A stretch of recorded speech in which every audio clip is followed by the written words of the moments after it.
砕け散る正義の叫びこだまするフェンスを飛び越えて君が一人立てば明日へ輝いて未来の夢をここに残してゆこう僕らの生まれたこの星に奇跡を起こしてみないか拳を広げてつなぎゆく心は一つになれるさ平和の鐘は君の胸に響くよ君が一人立てば明日へ輝いて未来の夢をここに残してゆこう僕らの生まれたこの星に奇跡を起こしてみないか拳を広げてつなぎゆく心は一つになれるさ平和の鐘は君の胸に響くよ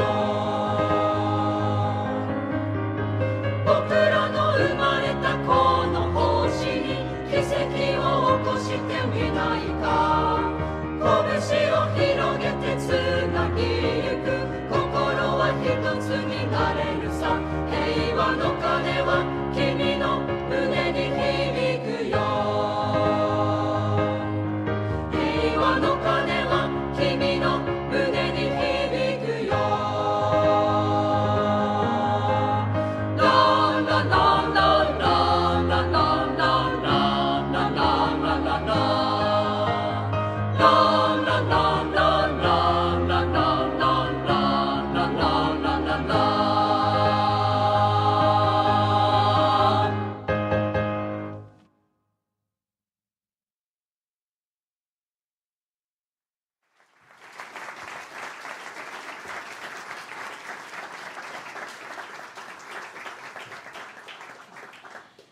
Welcome to the Nobel Peace Conference 2025, a message to humanity.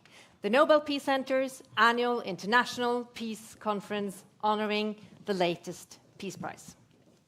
And thank you so much to Sakura Choir Norway for setting the stage for us in such a beautiful manner with the song Heiwa no Kane, or Bells for Peace, a song about a world without war.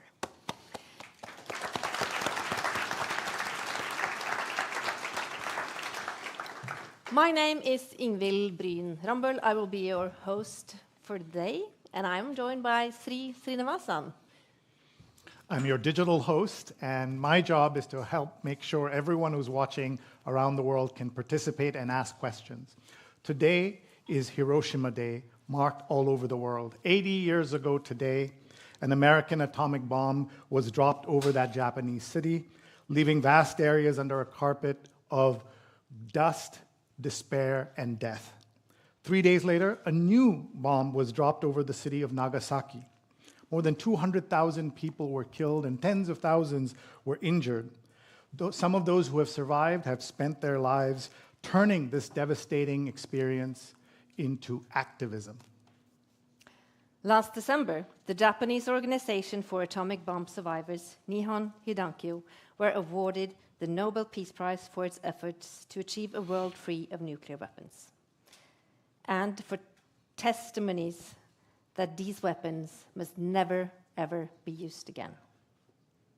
Our conference today will honor the work and the legacy of the survivors, the Hibakusha, and discuss how their efforts for a nuclear-free world can be brought forward in a time with increasing international tension and great power rivalry.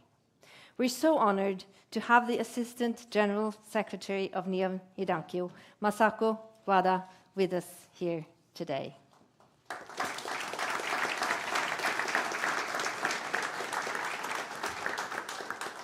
We will also be joined by other Nobel Peace Prize laureates. Narges Mohammadi, the Iranian women's rights activist who was awarded the Nobel Peace Prize in 2023, will be coming in live from Iran. And the award-winning organizations ICANN and Center for Civil Liberties in Ukraine are here in Oslo together with us. Welcome to you. And you will also hear some of the world's leading experts on nuclear disarmament policies, engaged activists, and decision makers. A warm welcome to all our speakers. Ingvild, we have this great audience here in Oslo, but with people watching around the world, and we want to make sure everyone knows to tell their friends that they can join us live on YouTube, on Facebook, on nobelpeacecenter.org, and they can watch us live or the recording afterwards. Please share your questions and comments. We'll be bringing some of them to the panelists later today. And please use the hashtag Nobel Peace Conference.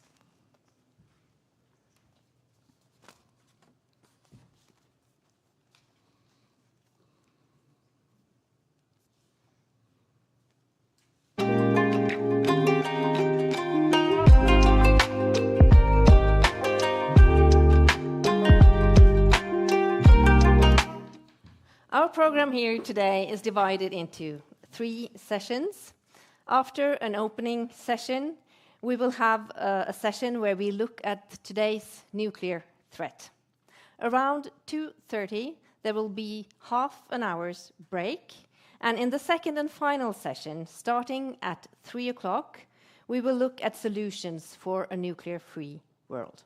And we will try to leave you with some hope, with some new ideas, and with some engagement to get involved. But now, I want to leave the floor to the Executive Director of the Nobel Peace Center, Kjersti Fløgstad. Welcome her.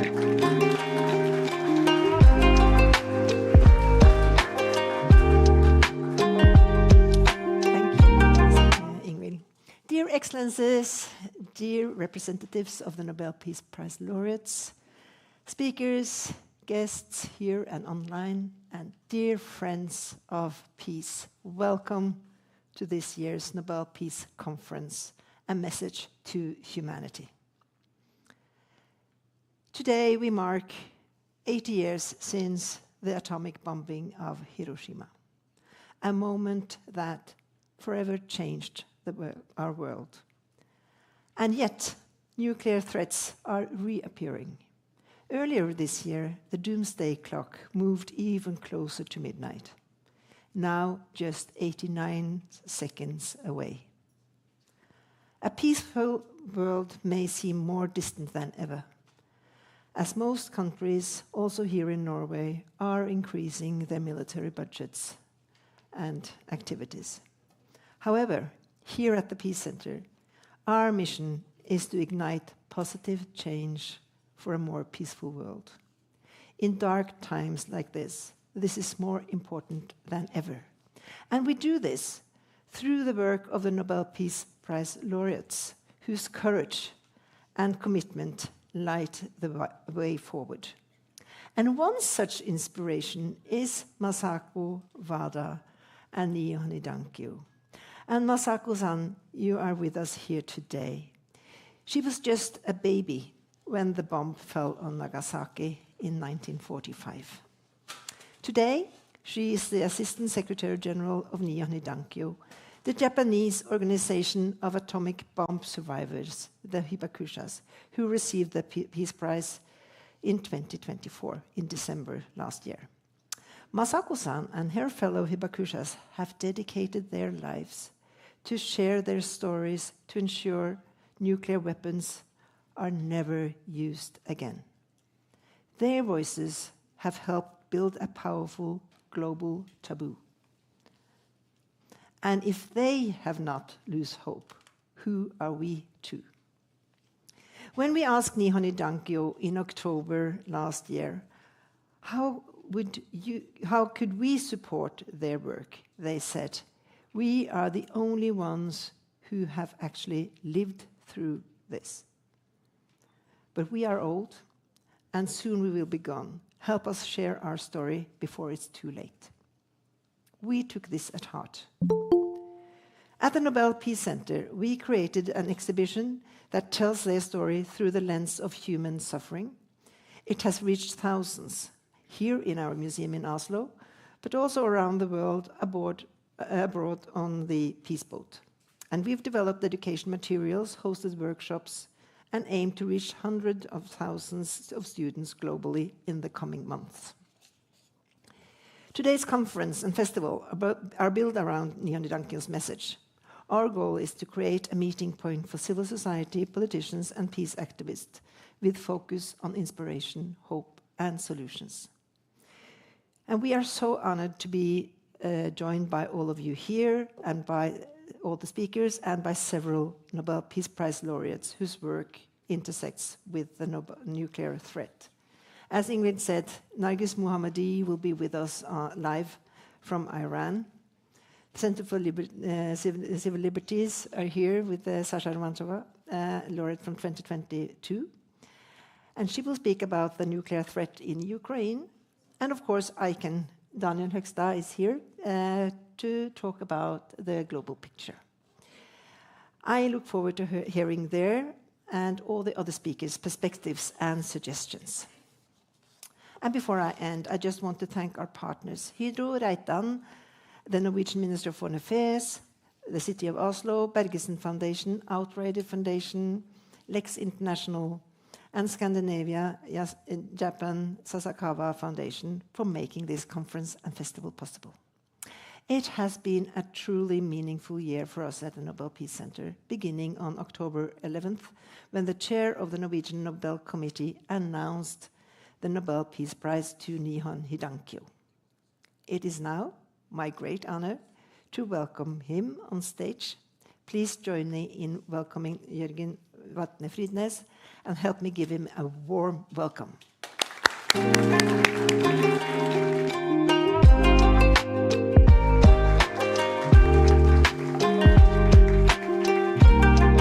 Thank you, Kjersti. Dear friends, it is a true honor to welcome you here to the Nobel Peace Center and to open this important conference on nuclear disarmament. As said, today we mark that it's 80 years since the atomic bombings of Hiroshima. In 3 days, we remember Nagasaki. We pay tribute to all those who were lost, to all the survivors, and to all those who turned pain into hope and memory into a force for peace. These two attacks did not just destroy cities. They changed the course of human history. They forced us to confront with unbearable clarity the scale of devastation that we as human beings are capable of. From the ruins of the atomic bombs rose the voices of the Hibakusha, survivors who, despite physical suffering and painful memories, chose to bear witness and inspire hope. By sharing their stories, they laid the groundwork for what we now call the nuclear taboo, stigmatizing the use of nuclear weapons as morally unacceptable. But we must be honest, the taboo is under threat. We stand now at the edge of a new and unstable nuclear age. Nuclear powers are modernizing their arsenals. New nations are seeking these weapons. Disarmament treaties are collapsing. And in today's conflicts, the threat of nuclear use is returning to the public rhetoric. In the face of this, the task of remembrance becomes not only moral, but urgent. Last year, the Norwegian Nobel Committee awarded the Nobel Peace Prize to Nihon Hidankyo, the Confederation of Atomic Bomb Survivors in Japan. It was a tribute to their tireless efforts to ensure that this promise, this taboo, is remembered, renewed, and passed on. The prize was, however, more than just a recognition. It's also a warning and a call. A warning that the nuclear threat is not behind us. It is ahead of us. And a call to remember what too many seems to have forgotten, what nuclear weapons truly are. Just a few days ago, the Nobel Committee had the honor of visiting Hiroshima and Nagasaki. These are cities that bear witness to the unspeakable. And yet, somehow, they're also cities of life, of resilience, of resistance. We visited the museums and the memorials. We stood in streets where the ground once burned, and in places where silence speaks louder than words. But what I will never forget, are the people we met. Survivors who shared their stories with unwavering dignity. Young students who carry the testimony of earlier generations.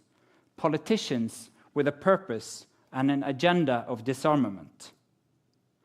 The moment that moved me the most was when a hibakusha, now in her 80s, looked me in the eyes and said, "I do not talk about this because I want to. I talk about it because we have to." The media and the public attention in Japan was overwhelming, almost unbelievable. Ordinary citizens, activists, academics, politicians, even the imperial family wanted to meet us to discuss nuclear disarmament and share ideas and testimonies. Dozens of journalists covered every meeting, every event. As our ambassador said, I don't think any Norwegian has been this popular in Japan since AHA breakthrough in the 1980s. Well, I laughed, as you, and I was flattered, because who wouldn't be? But he had a point, because what we witnessed was not just hospitality. It was a shared understanding among many that memory matters, that the nuclear taboo cannot survive on treaties and speeches alone. It must be kept alive by people. And that brings me to the heart of today's event, and to one of the most inspiring people I've met on my journey. One of these voices, steady, powerful, unforgettable, belongs to Masako Wada, Assistant Secretary General of Nihon Hidankyo. She's traveled the world with her message. She has spoken with leaders, students, diplomats, and citizens. And wherever she goes, she brings with her the gravity of history and the determination to ensure it is not repeated. It is an honor to welcome her here today, not only as a hibakusha and a Nobel Peace Prize laureate, but as a living symbol of what it means to turn memory into action for peace and nuclear disarmament. Please join me in welcoming Masako Wada.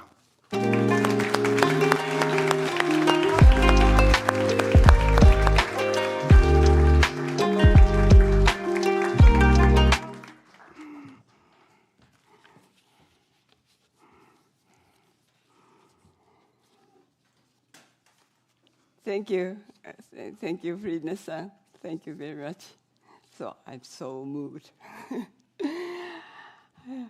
I'm very grateful for this opportunity to speak as a hibakusha of Nagasaki. I was a 1 year and 10-month-old baby when Nagasaki was devastated by the atomic bomb. My house was located 2.9 kilometers away from the blast center. Thanks to the mountains surrounding the central part of Nagasaki City, I have survived to this day. I was too young to remember that day, but my mother used to tell her story over and over again. On the mountain path, she saw a file of people escaping from fire near the blast center. They looked like a line of ants, but in fact, they were rows of burned and injured, chocolate-colored human beings. Their scantily clad bodies burnt all over, and their hair matted with blood and standing an end like horns. The empty lot next to our house became a cremation ground where dead bodies collected by garbage carts were brought in and incinerated day after day. Everyone soon became numb to the growing number of corpses and even to the stench from burning bodies. What is human dignity? Humans are not created to be treated like this. 80 years have passed since the first use of nuclear weapons by the US. The average age of the hibakusha has reached 86. Every year, about 10,000 hibakusha pass away. Soon there will be no A-bomb survivors. But before that, by the use of the third nuclear weapons, the world may encounter new hibakusha who will experience the same suffering that the hibakusha have gone through. Their pain, suffering are deep and still continue. The death of loved ones, survivors' guilt, the scenes, sounds, and the smell of that time etched in their memory. Diseases of unknown cause, economic difficulty, prejudice, and discrimination. So many dreams given up. All these difficulties forced those who were under the mushroom cloud on that day to die or to live as hibakusha. With the adoption of the Treaty of Prohibition of Nuclear Weapons in 2017, hibakusha were overjoyed and felt that a heavy and rusty gate, which we had been pounding for many years, began to open, and we finally saw a ray of light. However, what we actually found beyond the slightly opened gate was a huge military spending and new weapons that are being developed every day. What has the world done in the 55 years since the NPT entered into force? No nuclear weapons states and hibakusha were frustrated by the nuclear weapons state neglects of their obligation to implement the NPT. The nuclear-armed states and their allies should recognize the fact that due to their insincerity and arrogance, the entire human race is on the brink of nuclear war. In today's unstable world, the risk of nuclear weapons use is the highest since the end of the Cold War. In Nihon Hidankyo's founding statement, Message to the World of 1956, we declared our pledge to save humanity from the crisis through the lessons learned from our experiences, while at the same time saving ourselves. Nuclear weapons are inhuman weapons that bring indiscriminate and widespread damage to the victims from the blast, heat rays, and radiation, and from after effect that last for many years. Hibakusha know more than anyone else that if nuclear weapons are used for the third time, there will no longer be anyone left alive to happily observe the effect and the consequences. Nihon Hidankyo was awarded the 2024 Nobel Prize. The committee evaluated the work for each hibakusha who, by sharing experience and witness accounts, conveyed to people the inhuman consequences of nuclear weapons. Chairman Friedness spoke in his speech. They bridge the gap between those who were there and we other untouched by violence of the past. They are living reminders of what is at stake. I believe the Nobel Committee decided to award the prize to Nihon Hidankyo, recognizing that the existence of hibakusha and their words, not nuclear weapons, have been deterrent to nuclear war. I am happy that the term of Nihon Hidankyo has become known in Japan and abroad. Receiving the award was not our goal, but it has provided a new boost for our mission. The hibakusha are the ones who know the humanitarian consequences of the use of nuclear weapons. We will continue to convey that reality.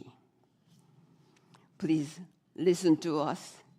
Please empathize with us. Find out what you can do and take action together with us. Nuclear weapons cannot coexist with human beings. Nuclear weapons were made by humans and used by humans. So it is also up to the humans to abolish them by our wisdom, public conscience, and responsibility.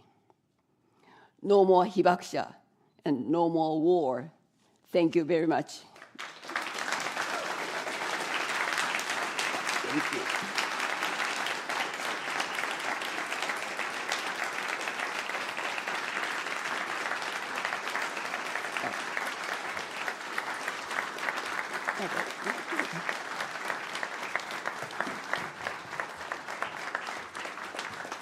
Thank you. Mine. Okay, thank you. Thank you so much, Masako Waga. Thank you for sharing your story and for urging us all to act. Have you noticed that we have a tree on stage?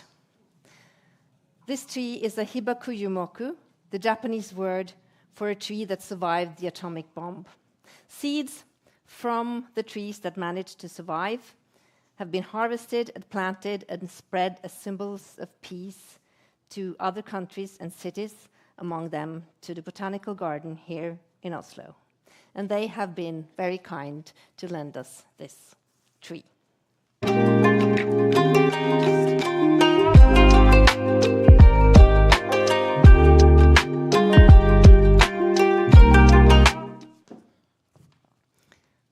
So I was applauding Sasakawa so much that I lost all my papers. So I just have to find the right page here. We are transferring now to our session 1, the nuclear threat anno 2025. Can we avoid a new nuclear arms race? Since the Nobel Peace Prize to Nihon Hidankyo was awarded in October last year, the nuclear threat seems to have been only growing and is now looming larger than at any time since the Cold War. The conflict between the two nuclear powers, India and Pakistan, that escalated in May, the war between Israel and Iran in June, and the ongoing conflicts in Ukraine and the Middle East, combined with a more polarized rhetoric from many world leaders, all of that reminds us that the world is at a dangerous place. Is it still possible to avoid a nuclear arms race, a new nuclear arms race? Is it still possible to talk about nuclear disarmament, or even to discuss the prohibition of nuclear weapons? We will try to answer these questions in the next hour or so. To help us draw a picture of the nuclear threat today, we will hear from 3 Nobel Peace Prize laureates, each of them with very different perspectives. Narges Mohammadi, who received the prize in 2023 for her fight for women's rights, will join us from Iran. Sasha Romantsova will talk from the Ukraine perspective. But first, let's hear from ICAN. They were awarded the Nobel Peace Prize in 2017 for their work with the Treaty on the Prohibition of Nuclear Weapons that was adopted the same year. I want you all to welcome their Deputy Director, Daniel Högsta.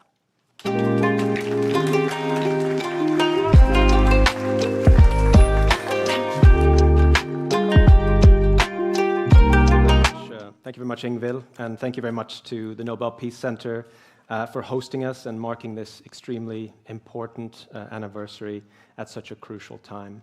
And I do want to pay special tribute to Masako Wada-san. Thank you for your inspirational advocacy and your courage and your leadership. Thank you. Dear friends and colleagues, can we avoid a new nuclear arms race? Unfortunately, the evidence strongly suggests that we are already in a new nuclear arms race. In 2024, nuclear armed states spent $100 billion on their nuclear arsenals, an 11% increase from the previous year, representing $190,151 every single minute. Over the past 5 years, global spending on nuclear weapons has increased by 47%. The cycles of escalations and provocations are becoming frighteningly frequent. We've been witnessing one such cycle in the last few days between Russia and the United States, which apparently started with an insult or some high-level online trolling and resulted in nuclear submarines being deployed. The risk is that we become numb to these kinds of things, that this becomes the new normal, which distracts from the urgency and which obscures the only truth that matters when it comes to nuclear weapons, the truth that Nihon Hidankyo and Hibakusha have dedicated their lives to sharing. What happens when nuclear weapons are used? What do they do to people? What do they mean for our shared humanity? So was this new nuclear arms race inevitable? Whether it be because of Russia's aggression and invasion of Ukraine and their numerous reckless threats to use nuclear weapons in the context of that war, or dramatic political shifts, or an arms industry, an increasingly emboldened arms industry that made $42.5 billion from nuclear weapons contracts signed in 2024 alone, or a combination of all those factors. No, it was not inevitable. There have been opportunities to pursue a different path. There have been choices made. Every government has a role to play, and all must be held to account. What are their records when it comes to nuclear weapons? Did they denounce and reject any threat to use nuclear weapons, no matter who made it?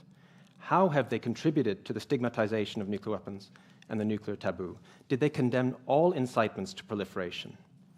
Most importantly, did they seize the opportunity to change course by supporting the historic ban on nuclear weapons? Did they show leadership and resolve to do so, even when there was pressure from peers or from nuclear-armed states? Or did they shrink away from that challenge? Did they do nothing? Did they make excuses, saying that conditions are not conducive for nuclear disarmament, or that military alliance obligations do not allow it, or that Russian aggression means that nothing is possible? Did they change policies and actually embrace a role for nuclear weapons in their national security in their last few years? Some governments, and many of them are here in Europe, are actively encouraging or abetting nuclear escalation and proliferation. We are now witnessing plans for a new nuclear umbrella in Europe and calls for more deployments across Europe, throwing existing legal obligations to the wind. And in spite of the inconvenient fact that the nuclear weapons in Europe are most likely intended to be used in Europe. Who benefits from the normalization of nuclear weapons? The worst actors, Russia. Responding to threats with threats, creating and expanding roles for nuclear weapons only reinforces the notion that nuclear weapons are a legitimate tool of statecraft. This plays into Putin's hands, and it can only lead to further escalation and to catastrophe. The pernicious myth of nuclear deterrence is at the heart of all of this. Nuclear deterrence is an unrealistic and dangerous propaganda masquerading as realism and pragmatism.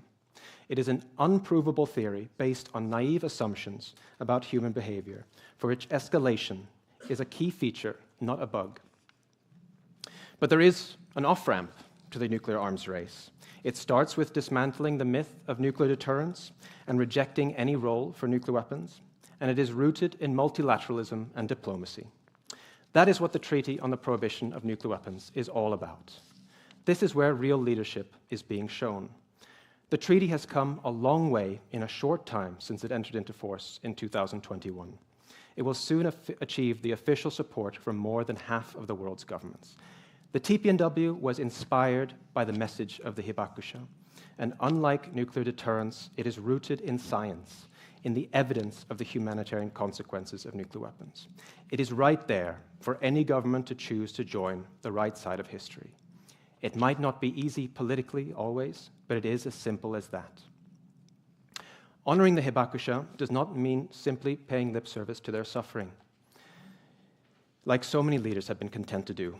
It means actually hearing their message, which is very clear.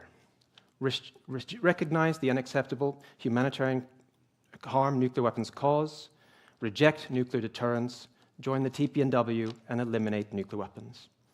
We owe the Hibakusha a debt of gratitude, yes, but much more than that, we owe them action. Thank you very much.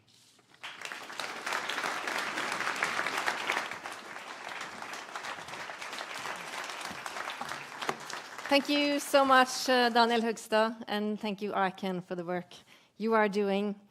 And now we're going to Iran, where Nobel Peace Prize laureate Narges Mohammadi has been incarcerated for her activism for years, but is now able to join us live. I just want to prepare you that Narges will be speaking in Farsi, so you can prepare to put your headphones on. It will be her brother, Hamid Reza Mohammadi, who will translate her speech for you. Narges, are you with us?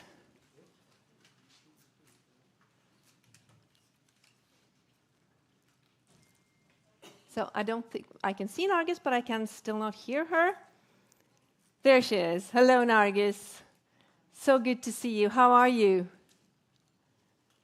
Hello. It's an honor to be here with you today. I'm doing well.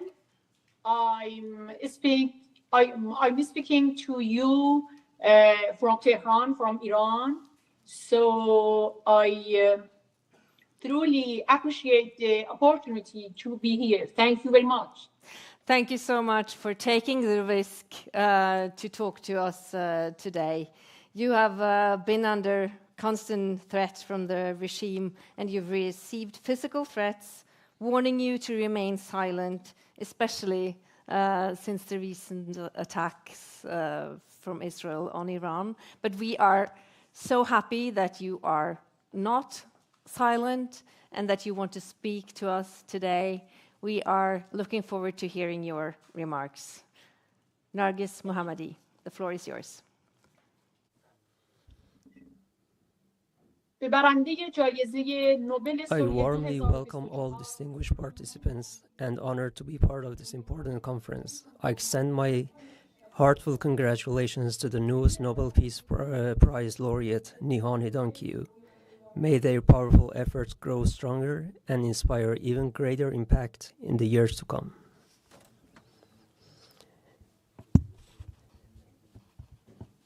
The presence of Nihon Hidankyo and myself as present Nobel Peace Prize laureates at this conference is in itself a response to one of the most urgent questions of our time. Why does the world still need nuclear disarmament?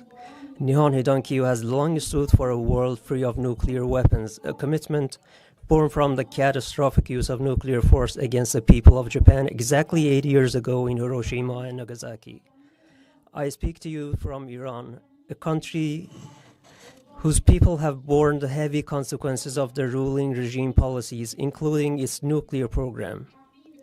These policies pursued without the consent or participation of the Iranian people have led to poverty, hardship, sanctions, international isolations, environmental devastation, and constant shadow of war.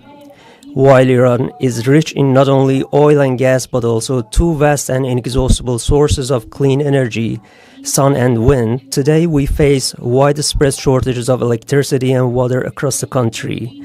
The entire country is paralyzed for hours or even days without power or water, yet the regime processes 400 kilograms of 60% enriched uranium that it now feels compelled to hide.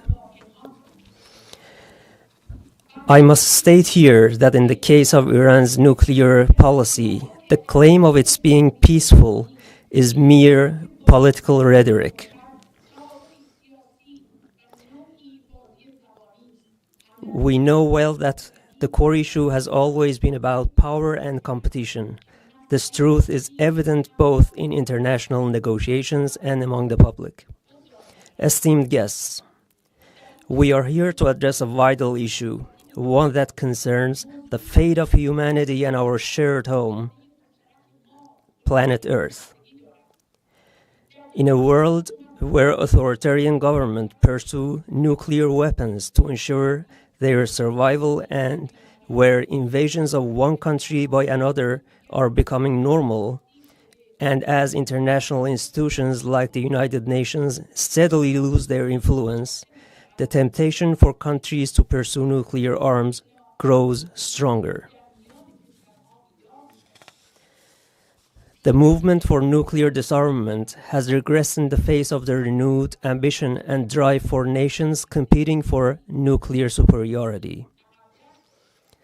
The discourse of peace and global peace movements have been weakened, and what we often see in global media is a normalization of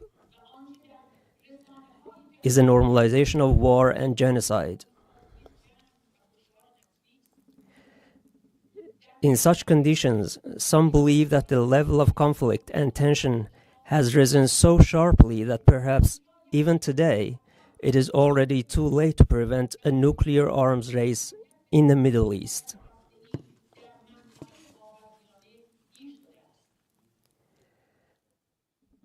Esteemed participants, institutions like the International Atomic Energy Agency and Western governments can contain the unpredictable and foreseeable consequences of nuclear tensions if they act without double standards.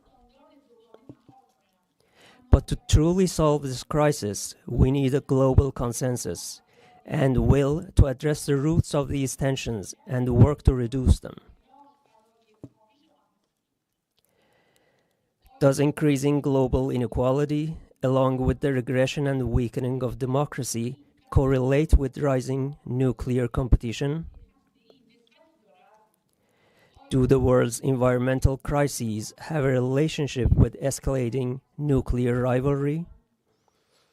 I won't elaborate further. I only wish to point out that to resolve the nuclear crisis, We need consensus-building forces within international institutions and among global and regional powers, so that instead of focusing only on the nuclear capabilities of various countries, we examine the causes of heightened regional and global tensions.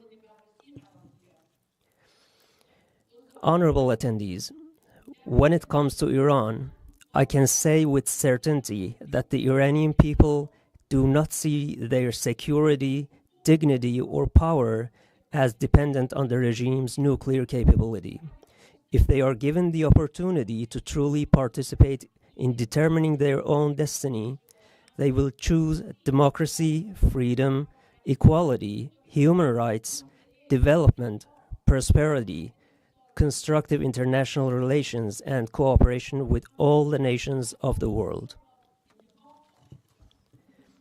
In recent years, you have witnessed the glorious woman, life, freedom movement in Iran. The people of Iran are fighting for their right to self-determination, while the Islamic Republic regime responds to their rightful demands with executions, killings, imprisonment, torture, and threats. These days, people inside Iran are raising their voices in protests. In response to the regime's slogan, "Nuclear energy is our absolute right," they say, bread, water, electricity, job, education, freedom, peace, life, and human dignity are our absolute rights.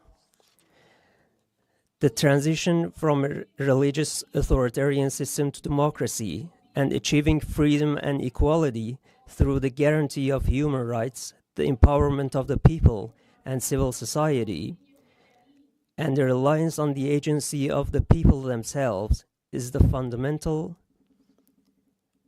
solution to Iran's current crisis, including nuclear crisis. I will continue to struggle alongside the Iranian people for a democratic, peaceful transition to an end to the religious tyranny regime. We are calling for a free and transparent referendum under the supervision of the United Nations and international bodies to allow the Iranian people to reclaim their national sovereignty.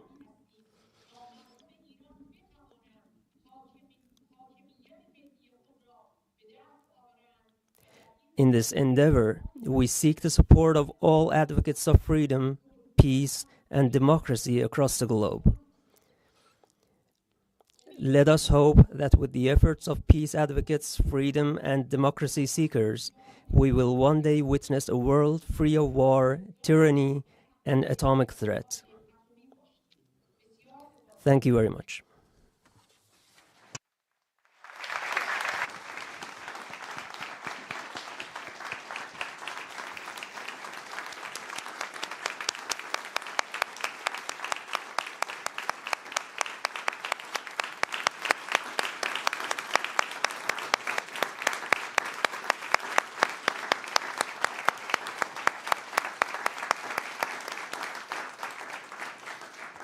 Merci, Nargis Mohammadi. Thank you so much for joining us. I hope you could feel the warmth of the audience here in Oslo. Stay safe, and we hope to welcome you in person in Oslo sometime. Thank you for joining us today.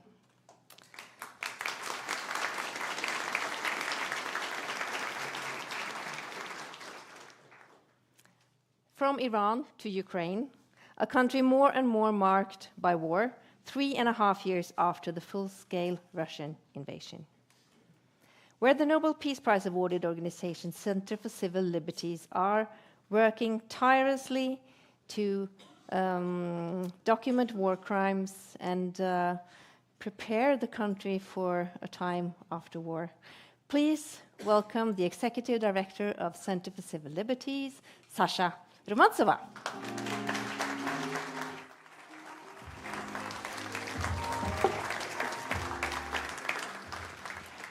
Hello, I'm really happy to be here with you, speak about little bit unpredictable topic for our organization, because when you documented war crime at the territory which concrete now have a war conflict, you figure out that not only traditional aggression can be scared, but we and our partners have a such unique investigation, which call Zaporizhzhia nuclear power plant under occupation. That's exactly first time in the history of armed conflict. Nuclear power plant and function at the territory of active war zone. So I will try to use these nice things. I don't know how it's called. So what exactly we need to remember when we speak about modern nuclear power threats. So it's, first of all, ensure it's shelling and militarization of such object.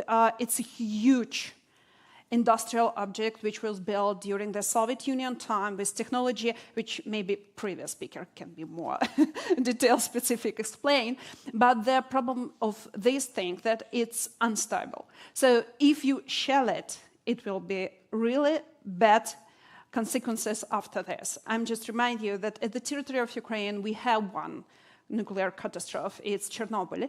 And when Chernobyl was destroyed, that not Soviet or Russian authorities exactly speak about that. Radiation was detected at the Sweden nuclear power station. So when we speak about militarization and shelling of such object, we speak about our common safety.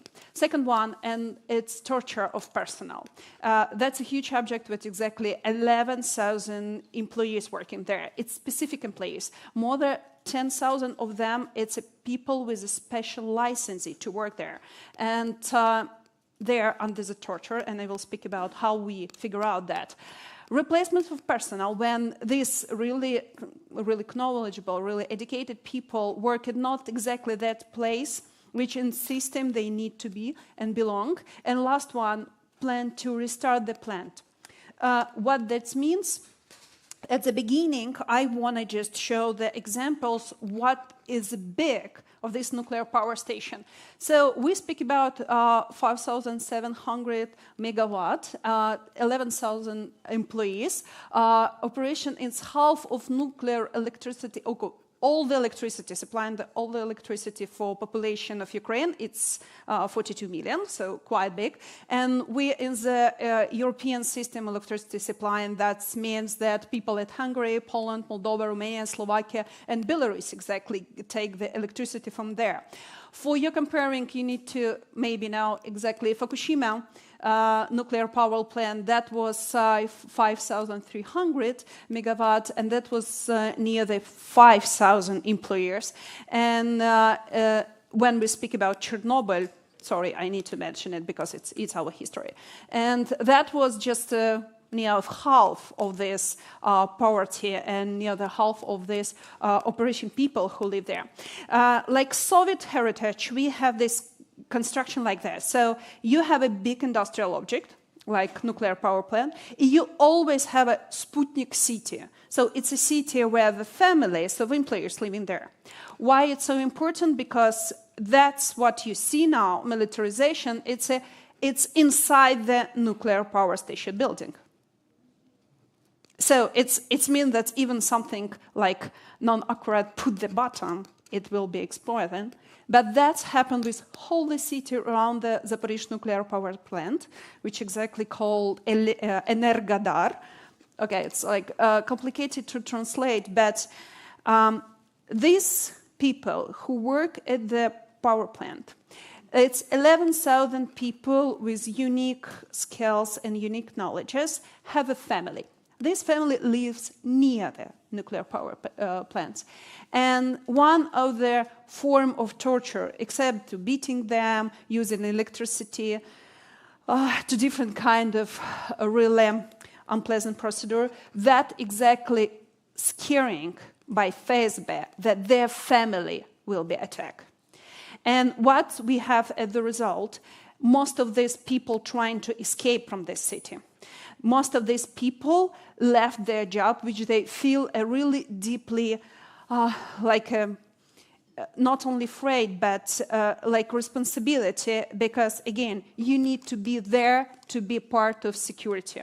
And these people exactly bring us of the understanding that torturing, FSB pressure, scaring, bring them at the situation when they can be normal security stuff, and they not bring us at the situation when they make a right decision about functional of this power plant. Except that they replace them in the system which they can have a right decision. And we have a few big investigation about this, which you can find here. But next, really important things that June of 2023, Kachov Dam, maybe you heard about this name. That's a big, big reservoir of water which bring the security water for power plant. So that means that when Russia destroyed this dam, they take out all the water which we need for security of power plant, and then brings us in the situation when power plant in one moment can be exactly non-clear or kind of bomb defect. We speak about nuclear weapon which have an aim to destroy something. Nuclear power plants have an aim just to supply the electricity, but it can happen that this start to be a bomb. That's why we support a lot of different initiatives which trying to speak by common people voice, and how exactly our Nobel laureates remind us that's opportunity to stop this movement to secure such power plant. It's not even at the politician level. It's a politician, absolutely common people. And one of them, a journalist from Japan named Daisaki Yoshimura. He is create the Kamishiba paper theater, traditional paper theater, which give the story about girl. The clouds, they won't disappear by Kia, that's name of this theater. He just speak with the people, with foreigners who come to the world exhibition in Japan. He come appeal to us, and exactly about more than 111 different countries, just spread this understanding. Nuclear security, it's not a question of politician.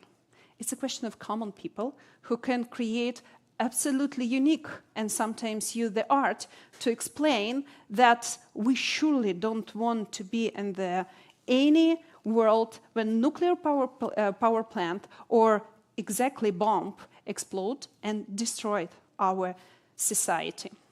Thank you.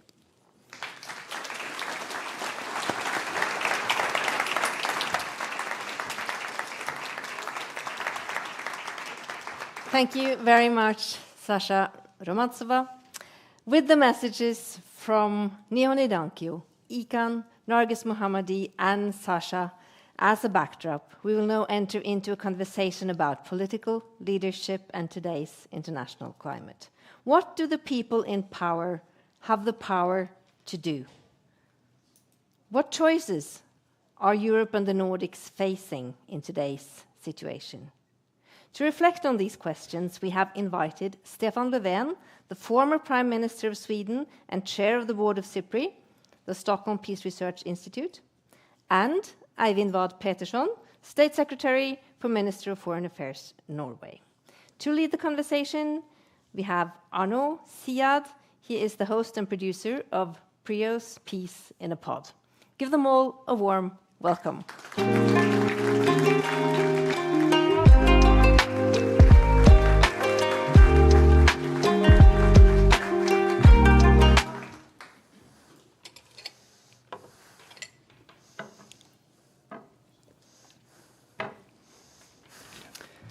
Thank you, Ingvild, and to the distinguished Nobel Peace Laureates and to our audience here and online. So before we begin, I've been told by my partner that I have a terrible pronunciation of Nordic names. So former Prime Minister Stefan Löfven. Very good. State Secretary Eivind Vad Petersson. Thank you for not only just being with us today, but also forgiving me for my pronunciation. Before we dive in, I just want to take a moment to talk about the context we find ourselves in. I'm not being hyperbolic when I say that we are the critical juncture in global affairs, and I know these type of terms get thrown around a lot, unprecedented, unlike any other time before. But the fact is, the system of global norms and institutions built after the Second World War seems to be crumbling before our very eyes, with a series of crises happening at the same time. Think of the UN Charter, particularly its protection of state sovereignty being torn apart by Russia invading Ukraine. We have the UN Security Council being completely paralyzed. We have international humanitarian law being trampled on a daily basis. Everyone looking at Gaza can attest to that. And many of the very tools designed to uphold international law are also under attack. Think of the fact that sitting judges of the International Criminal Court are under US sanctions, and founding members of the courts, such as my country, France, say that they won't enforce warrants against the Israeli government. So all the while, we have the US pulling the rug under the feet of Europeans, saying, we don't know if Article 5 of the NATO alliance can be enforced, which prompts a flurry of European declarations about ramping up defense. It's a lot, and people are afraid. According to a survey released by the Peace Research Institute Oslo yesterday, 59% of Norwegians believe a new armed conflict is possible or likely in Europe within the next 10 years. And in the midst of all this crisis, we have, of course, Nihon Hidankyo, the winners of the Nobel Peace Prize last year, who are not just telling us that nuclear weapons shouldn't exist anymore, but they're also telling us that the international system of legal, norms and mutual obligations, they matter as well. So as we begin, I'd like to keep in mind this sort of systemic crisis we find ourselves in, and ask you to start something about the title of the conference today. Can we avoid a nuclear arms race? So to you, Mr. Levin, first, aren't we already in one? And what's your assessment of the moment we're in? Well, it's obvious also by your own description that the world is in a very bad place right now. So we have to be honest and admit that, because that's the only way for us to get out of it. We need to change direction and be honest first. We've had during a few decades now globalization with changed technology, big companies being able to produce all over the world, the flow of capital grown. That has increased inequality in the world. And over years now, the discontent from people of this is emerging and growing. That led to also, one of the things it led to was a growing nationalism. Mm-hmm. So that is what we see today. It's a make America great again. It's our country are the best, is the best, and our country, our region. And it doesn't work in a world where we have so many challenges, as you described, that need global cooperation. So that is the bad side. But we have to start looking at the more bright side. It is a fact that last September, the General Assembly, UN General Assembly, decided on a pact for the future, because the countries, the member states of the United Nations understand that we have to change direction, we have to do something. So there is an awareness, anyhow. It's a long way to go, but things are happening, and I think for us now, it's important to support that process in any way we can, as NGOs, as politicians, as trade union leaders, as whatever, to support that and keep the pressure on political leaders so that we can see the can be changes. The conference in Seville now in beginning of July on the financing for development was a very, very important step forward, because we need to make sure that we have the finances that are required to do what we want to do.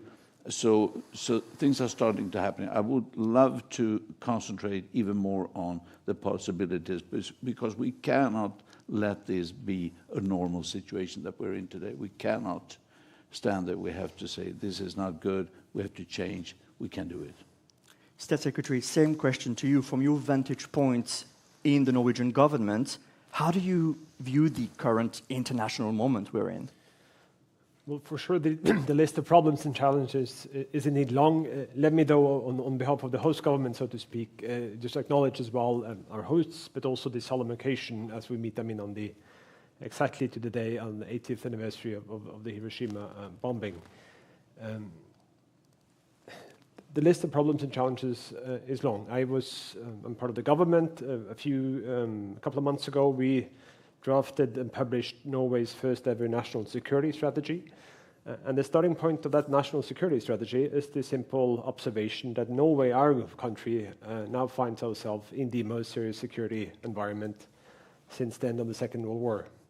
There are several trends pointing in the wrong direction behind that overall observation. One of them is, of course, the increased threat of nuclear proliferation and the weakening of what has been referred to already today as the nuclear taboo. Still, while the list of problems is long, we must not lose hope. There's still possible to change the trend we're on, and without being over-optimistic, there are some promising signs among what is admittedly overall a dark picture. While the whole architecture, the web of agreements, conventions that we have built to sort of cement this nuclear taboo, that is indeed now under serious threat. Countries are undermining, they are withdrawing these agreements. But there are just one small possible positive example. What has happened now from the declared nuclear weapon states when it comes to the use of artificial intelligence and nuclear weapons. Everyone can foresee this. It's rather dark science fiction when you take artificial intelligence and mix it with nuclear weapons. There's now clear commitment from all the declared nuclear weapon states that artificial intelligence should be kept away from the nuclear arsenals. That's a step in the right direction. And the clock is now also ticking on the New START agreement. And luckily, we've seen some promising signs lately coming from President Trump that the US is open to talks with Russia and with China in terms of settling on a new arms control agreement. We have to work and support those possible trends, while, again, admittedly, the list of problems and challenges is long.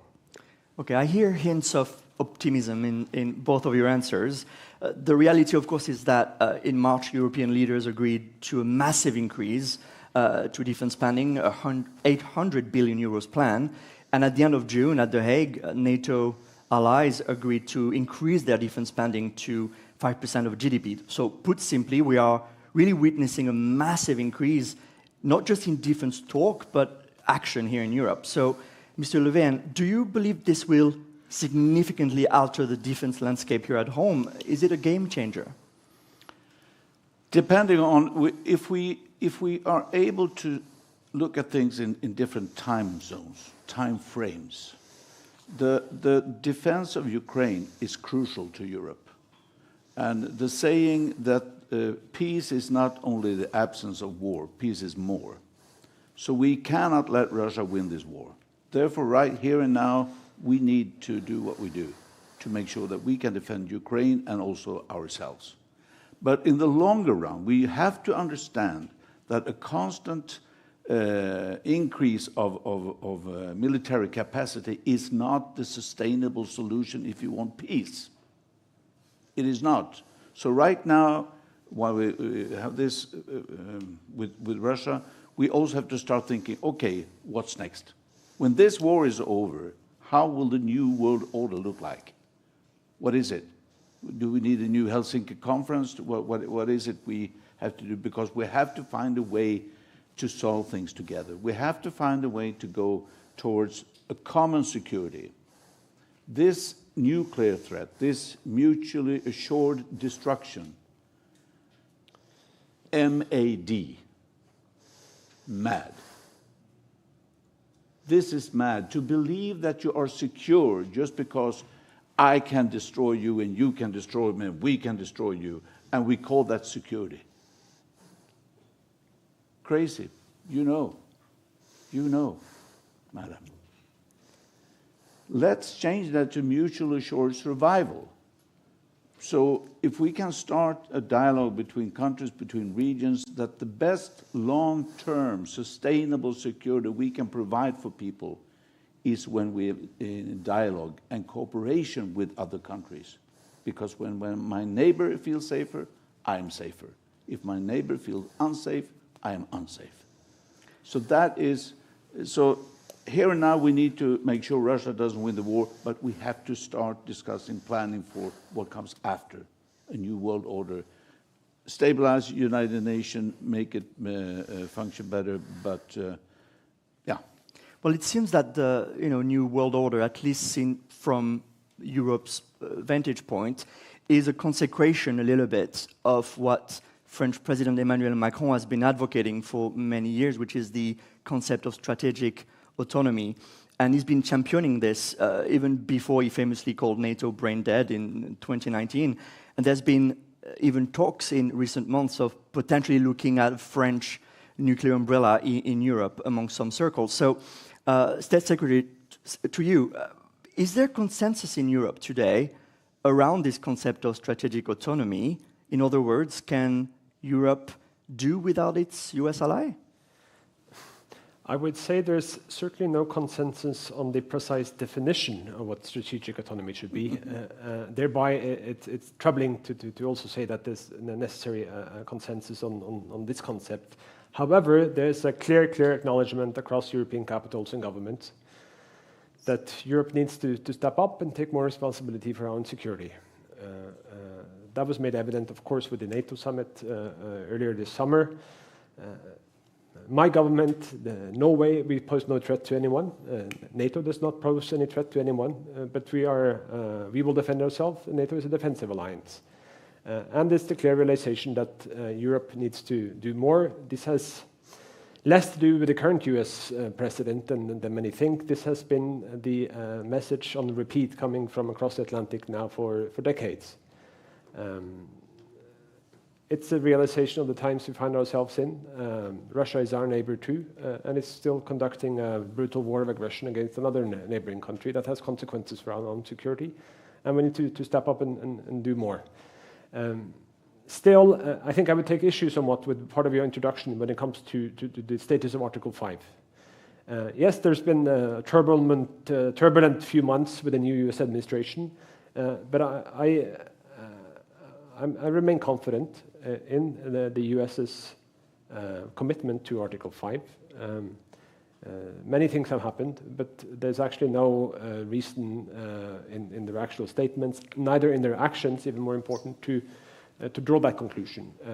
NATO remains a strong alliance. Also now, this, we believe, is a very positive thing for Norwegian security, is that our Swedish neighbors and friends are now also allies together with Finland. That increases stability in our part of the world, and it's a good thing for NATO as well. Right. And okay, this is for the sort of military landscape in Europe at the moment. But to the initial question of how do we get to that point where we sort of disarm, I think actions matter. And if you look at what's going on around the world, especially in the last few months, with some sort of pretty unsettling nuclear chest puffing left and right, I think the question becomes, how do we make that happen in practice? I mean, think of Iran, and I'm so glad we had Narges Mohammadi with us today. We've had Iran enriching uranium, saying, it's for peaceful purposes. As Narges said, it's, of course, about power and competition. And we saw Israel launching an attack on Iran last June, which led to 12 days of war and the US bombing 3 nuclear sites. So, Mr. Löfven, to you first. The US and Israeli strikes may have set back Iran's nuclear program to some degree. We don't know by how much. Do you think this type of action may simply just provoke countries like Iran to just dash for the bomb? Could. I mean, again, here we see we have we have the capacity to solve this very complex situation. We did that with the JCPOA. So there was an agreement in place, but unfortunately, the U.S. withdrew, and Trump, of course, withdrew. So we see that there is a possibility, and I do hope now that the contacts between Germany, France, and others with Iran can lead to a similar process, so that they, according to NPT, that they can have a peaceful nuclear energy, but not for weapons. So we can do it. I just forgot to say something. When I said that we need to do what we do now to resist Russia, that does not include increase of nuclear weapons. It does not. We have to find a way to decrease number and get rid of them eventually. So although we are increasing our military capacity, I don't want to see an increase of nuclear weapons. On the contrary.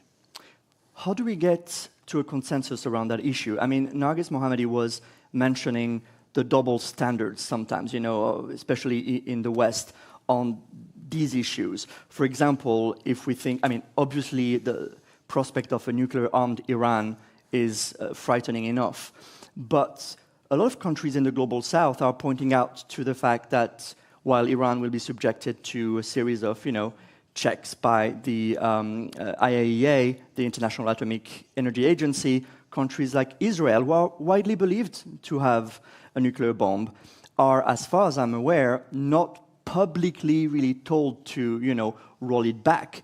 And to note, Israel is not a party to the Non-Proliferation Treaty alongside India, Pakistan, and North Korea. So perhaps to you, State Secretary, some critics in the global South are pointing out to the double standard. Do you agree with that sentiment? And is this something that damages the West's standards on this issue? Well, for sure, I acknowledge that sentiment, and to a certain extent, it's also understandable.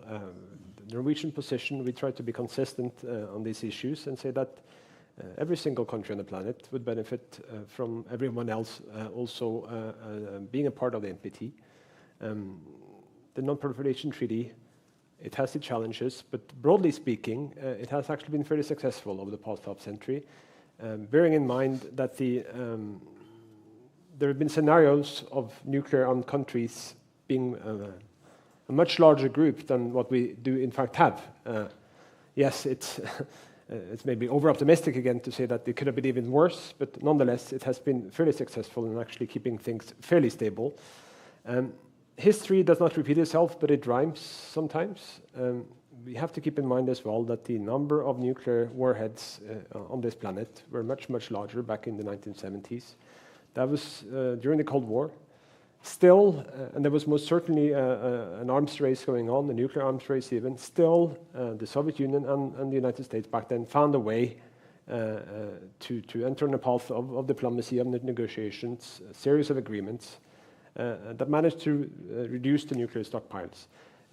It has happened before, it can happen again. There are some promising signs now with the New START, but I acknowledge again that part of the picture now is that then we had two major superpowers.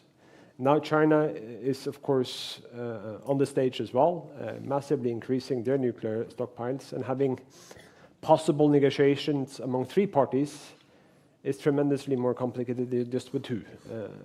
Nonetheless, apparently the political will is there, and that would be the benefit for everyone if we're made to make progress in that regard. I believe we are running out of time. We had a shorter session. Yeah. Prime Minister Löfven, former Prime Minister Mr. Löfven, and State Secretary, thank you both. I'd like to invite now Sri Srinivasan, who will be handling questions from the audience here and online. Sri, the floor is yours. Thank you very much. Wonderful session. Please give them a hand. We have thousands of people watching from around the world, including in Iran and other places, and we have many questions coming in. So just one question to each of our speakers. Mr. Former Prime Minister, we have multiple questions about the United Nations from Richard Jordan, from Aminu Razak, asking what is the role for the United Nations? If you can give us some concrete ideas that we can use to look forward? I think it basically is the same as when it was founded, but it can't work the way it did when it was founded. But to keep the dialogue between nations, to make sure that we have a forum where we can meet and discuss and find solutions and avoid wars, of course, that is the basic. But the United Nations need to, and that's the member states' responsibility. We have to acknowledge and remind ourselves, it's not UN, the scrape in New York, it's the member states who decides if this organization will work well or not. But I'm convinced that we need United Nations, and as I said, with the review and the Pact for the Future, we have a chance for a new start. But we have to be there as the people, to be there and support that and put the pressure on leaders, say, hey, what are you delivering? We took a decision in the General Assembly, what are you delivering? On a scale of 1 to 10, how optimistic are you? 7. That's pretty good, right? 7, I think we'll take that.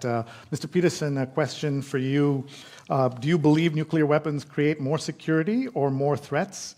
And what do you think about the message from the survivors talking about the effects of the nuclear weapons? A nuclear war can never be won and must therefore never be fought. I mean, it's luckily a statement that also all the permanent 5 members of the UN Security Council have subscribed to. It's true, and it's an important fact. It's also an unfortunate reality that nuclear weapons technology, they exist in the world and it cannot be de-invented, but there's still very many things we can do in terms of reducing the stockpiles, rebuilding and further expanding the taboo, and that we must continue to do that because, I mean, it's an interesting coincidence that the acronym MAD also has a certain political meaning as well. Yes, and we were saying we don't want destruction, we want survival, right, as a thing. Ms. Peterson, how did you react to the news about the United States saying they're going to have a nuclear reactor on the moon? I had to double check.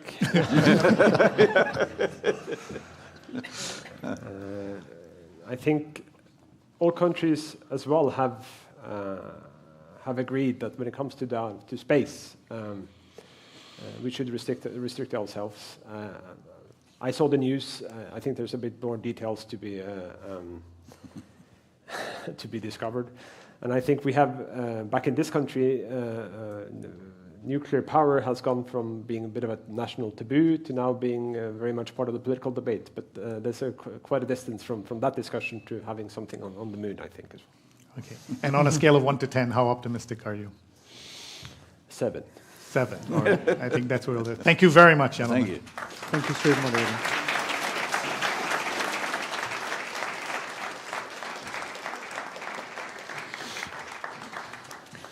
Thank you so much to Stefan Löfven, Erling Boe Pedersen, and Arnaud Siad. So we're now heading for the break. We'll have a 30 minutes break. So that's for the people here in Oslo. Everyone else who's watching online, please stay tuned. We're going to go outside into the festival, and you're going to meet some of the folks who are putting together a fabulous program there. And in addition to that, we'll have some films from Japan. And we're going to start by showing you a film from the Peace Boat, which is traveling around the world with a message of peace that we all need to hear. Thank you. And here from the main stage, we will be back at 3 o'clock. See you then.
flew from a ship called Peace Boat sailing across the Pacific Ocean. Peace Boat is a Japan-based international NGO working for a more peaceful world by organizing global voyages for people who want to learn about issues related to war, peace, and social inequality. And one thing special about this voyage is, let's go.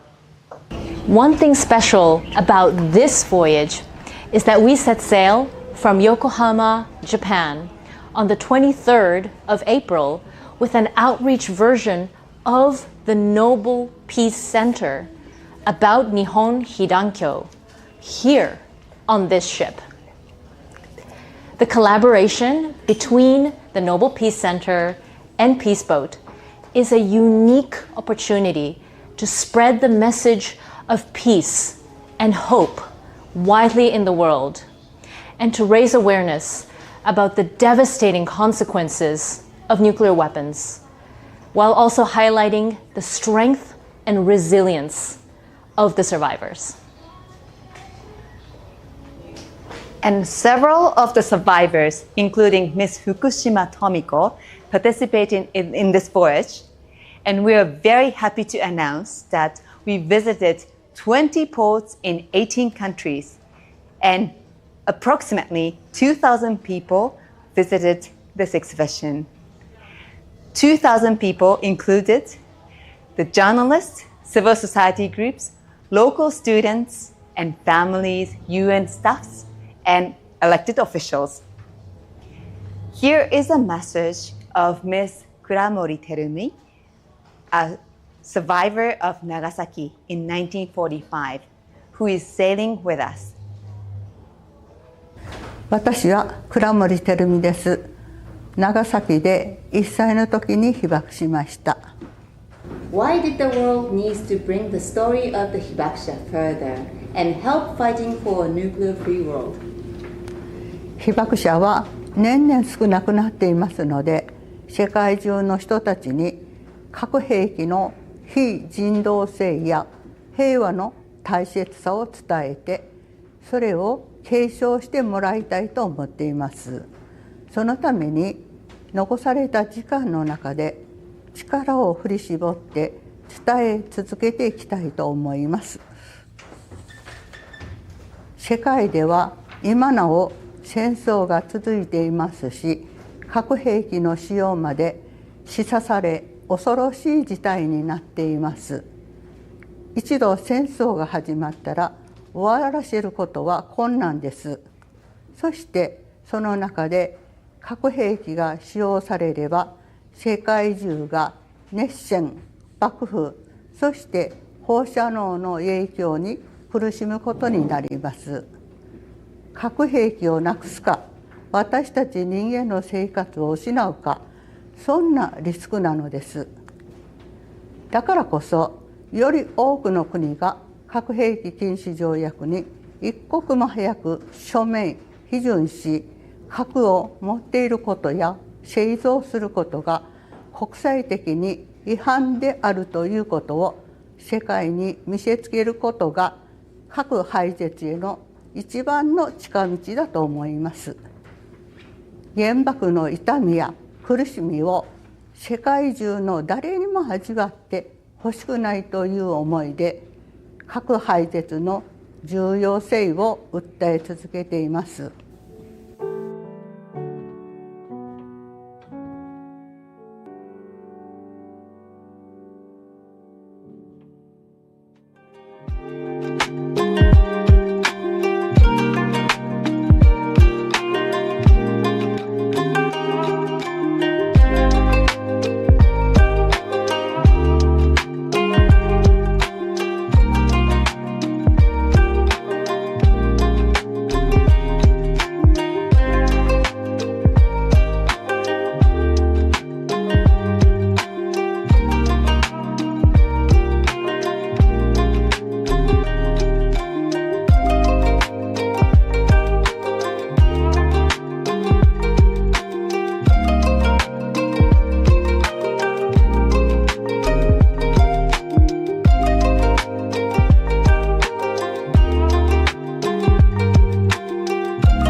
everyone. Welcome to this special edition for our live stream from the Nobel Peace Conference and the Nobel Peace Festival in beautiful downtown Oslo. We're right outside the Peace Center, and usually there's a Peace Conference goes on, and then we have a separate festival after that program. But now you can see while the conference is going on, we are having the festival here. So we are joined now by Guro, who is one of our educators at the center. Tell us what's happening. So today we are celebrating the Hiroshima Day, obviously. So we are hosting this festival outside of the Nobel Peace Center. And we have a variety of different activities that you can do. So over here, for example, we are folding paper cranes. And the origami paper crane is the symbol of Nihon Hidankyo, our laureate. So all day today there has been tons of people sitting here folding, and I think actually we have a possibility of reaching 1,000 paper cranes, which is the magical number, of course. I can show you this. Okay. This is a miniature Zanbatsuru. It's a collection of 1,000 paper cranes. Well, each one is very small. Yeah, so you can see it. It's quite impressive to be able to fold this. So according to Japanese legend, the one who folds 1,000 paper cranes will get a wish granted. So I think if we all make an effort here today, then we can fold 1,000 paper cranes and wish for a nuclear-free world, of course. Wonderful. And so you, of course, have regular people from Oslo, but also tourists here. A variety of people, children. So much energy. Yeah, so much energy. And we are very lucky to have Japanese volunteers helping us because I know how to fold a paper crane, but I don't know how to do it as well as these amazing volunteers, as we can see here. Thank you very much. Yeah. Let's talk a little bit about the calligraphy also. Yeah.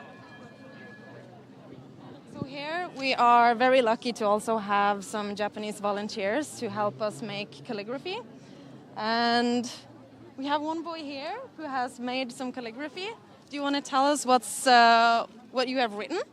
It's peace. It's peace. That's perfect. So there has been a lot of people here today as well learning this art, this Japanese art. So yeah, really, really nice. There's also a game here. Yeah. So it's actually over here. So this is a game. Maybe Hella? Peace laureates. Yes, yeah. Can you just tell us what's happening here? So I see on the ground Willy Brandt, 1971, Kofi Annan, 2001, Mother Teresa, 1979. So these are all Nobel Peace laureates. So tell us what the game is. Well, the game is actually that we put 5 cards on the ground and we show them the dates they win the prize. And you get they compete against each other, getting 4 cards each without seeing the year they won it, and then they're supposed to place it where they believe it belongs in the timeline. And the one who kind of gets the most right, they will win a prize, their own Peace Prize medal. So let's take a look here. So, for example, this is Nargis Mohammadi, and we have to guess, did she win before Kofi Annan, after Kofi Annan, or after Malala, who was 2014. So I know she won last year, so I would put it here before Nihon Hidankyo. Yeah. Is that correct? How did I do? Okay, so let's take a look. Yes, there you go, 2023. So and now she's supposed to put down Dmitry Muratov. Yes.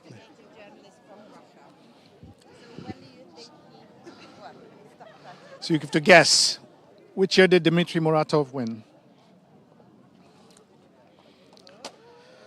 So that's between Malala and Nargis. Do you want to flip it over? And you're right, 2021. He shared the Nobel Peace Prize with Maria Ressa from the Philippines. So you're seeing the amazing energy here. We're going to show you some more parts of the festival. So if you're in Oslo today, of course, please come on down. But otherwise, we're going to show you more of what's happening here and also, of course, take your questions and comments. And so now we are ready. In a couple of minutes, we're going to show you a film with an interview with the director of the Hiroshima Museum. You definitely want to stay tuned for that.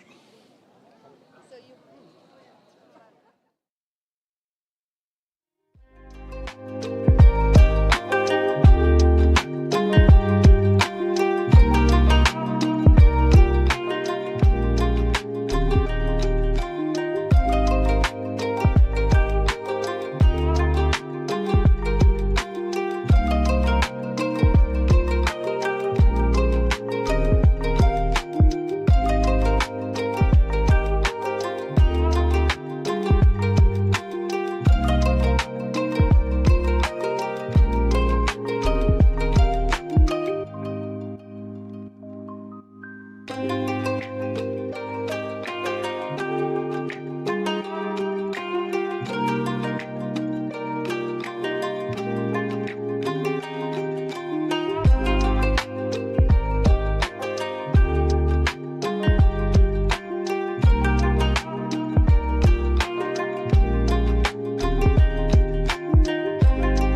賞を受賞されたことで、世界の多くの方々、特に核兵器あるいは核抑止力に頼ろうとしている国々人々に対して、明確な核兵器を使用することがどんなに絶対悪なことであるかと、その国籍とか民族とかそういったことを問わず一人の人間として悲惨な被爆の実相に向き合っていただくことができれば、やはり原爆がもたらす被害の甚大性、そしてその私たち人間に及ぼす非人道的な被害、こういったものを理解していただけるのではないかと思っています。やはりこれから核兵器のない平和な世界を構築していく、創造していく、そういったことを考えたときに、やはりこれからの未来を担う今の若い世代の皆さんに被爆の実相を知っていただき、やはり核兵器はあるべきではない、そのような意識を持っていただくことが必要だと思っています。これからやはり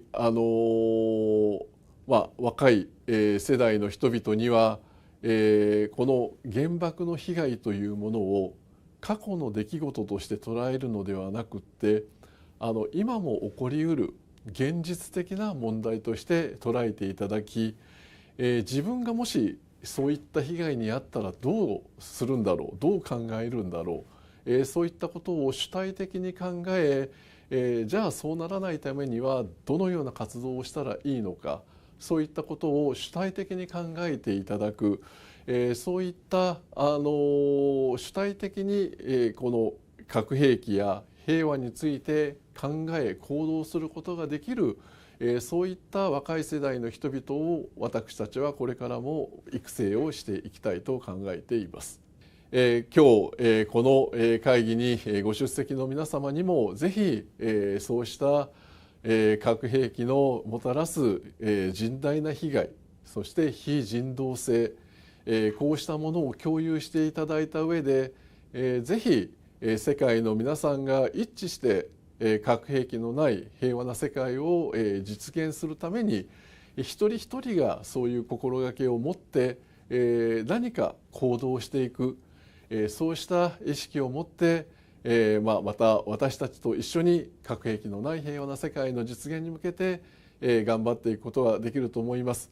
皆さん共に手を取り合って核兵器のない平和な世界を作っていきましょう。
Hello, everyone. I'm Sri Srinivasan, the digital co-host of the Nobel Peace Conference, and this is special programming live brought to you during the physical break for the audience inside the Nobel Peace Center. And I wanted to start by just showing you, this is not the real Nobel Peace Prize medal, but you can see this is Alfred Nobel, and on the back you have this beautiful, beautiful coin.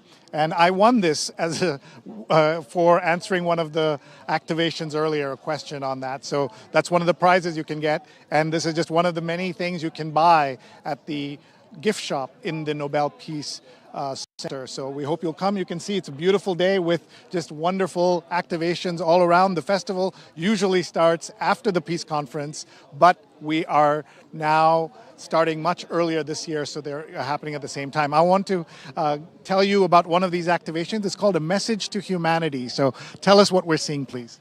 Oh, so this is the stand called Adopt a Memory, where we invite people in Oslo to adopt a memory. So they can either bring a T-shirt or anything to silk press a memory of one of 4 hibakshas who we've gotten the permission to share their testimonies. So what we got here is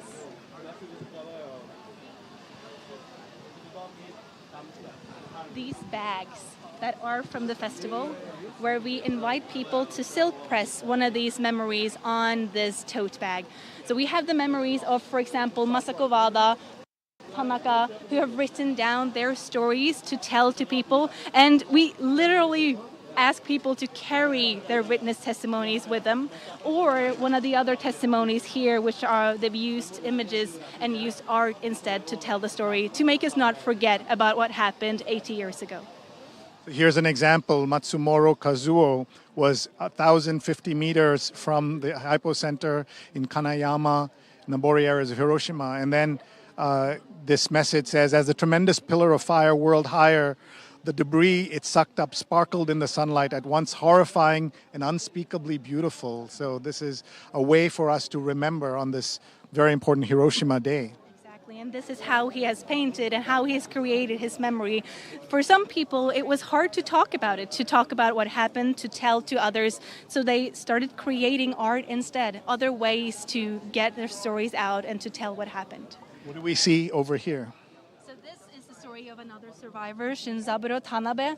So his most vivid memory was actually going down to the river in Hiroshima after the explosion. He was going to get water, but what instead met him was bodies of dead people floating down the river, which was horrible to see for a young man who then had to live with these memories afterwards.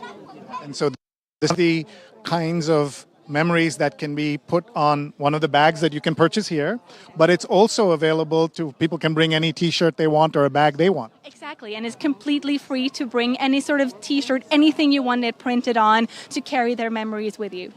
And what has been the reaction from Oslo visitors and natives alike? Oh, they love it. We've had a lot of people come with T-shirts, to children, to adults, to come here to print the stories, or we've had also a lot of tourists who've come here who want one of these bags to carry with them back home wherever they are in the world. What's a question that you've been getting most often from folks who are participating? Well, for the most part, people ask what this is. And then I start to tell them what it is. And then I see them immediately get emotional. Because what we do here is not just to sell tote bag. We are asking people to learn about these people, to carry their memories and to learn about what happened back then. And I see them get emotional, I see them get invested, and actually quite proud to carry this memory with them and to tell other people they know about this person that they've learned a little bit more about today. That's great. Can we just take a look at where the silk screening is? Yeah, so here, this is how they're pressing the images onto T-shirts, bags, everything else, and they're drying it over there, as you can see. So this is just one of the many activations there. You can see a T-shirt, and we encourage you, if you're in Oslo today, please come down to the Nobel Peace Center and participate in the festival, the conference, everything that's happening. And then we have another film for you in just a minute where you will see interviews on the streets of Hiroshima, so you don't want to miss that. So please stay tuned, and then we will join the main programming back at 3 p.m. Oslo time, so please join us for that as well. Thank you.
Nobel Peace Prize gave us the power and the hope, and they connect people all over the world. Nobel Peace Prize is power because the circumstances totally changed before or after. Everyone understanding why the Hibakusha continue to do action for the nuclear-free world. Slowly, but all over the world, people understanding we must choose the right way to our future. This is a very good opportunity for their voices to be heard at this very critical time. I think it recenters how dangerous nuclear weapons are and have been, especially given the current political climate we live in. No matter where you are, at really any moment, if someone decides to start a war, it can turn into a nuclear war and it can end the world. And I think that's something people thought a lot more about back in like the 60s, but we don't really feel or see that reality anymore. I think that a lot of young people, having not grown up during a time of active war like World War II, or having not grown up in the threat of nuclear Armageddon, such as during the time of the Cold War, it doesn't cross our mind that nuclear war is a looming possibility throughout many of our world conflicts. And I urge young people to become more educated about the looming threat that exists today and about the history that still continues to impact lives even almost 80 years later. I really want to ask the people of all over the world, please stand on and shake hands. Please stop to the nuclear war and please protect the children and the future. This is my wish. But Nobel Peace Prize is give us to the hope.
ボーンとかと光ったんですよ。大きな雲だけがこう湧き上がってたんで、これが一番上の姉ひろ子です。見つかるはずもないと。父親は第二次放射能障害、体を弱って死んでいった。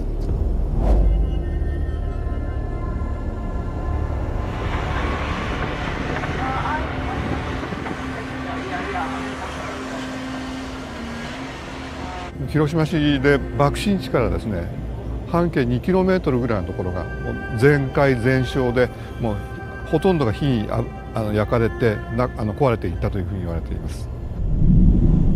All plant life completely disappeared from the surface.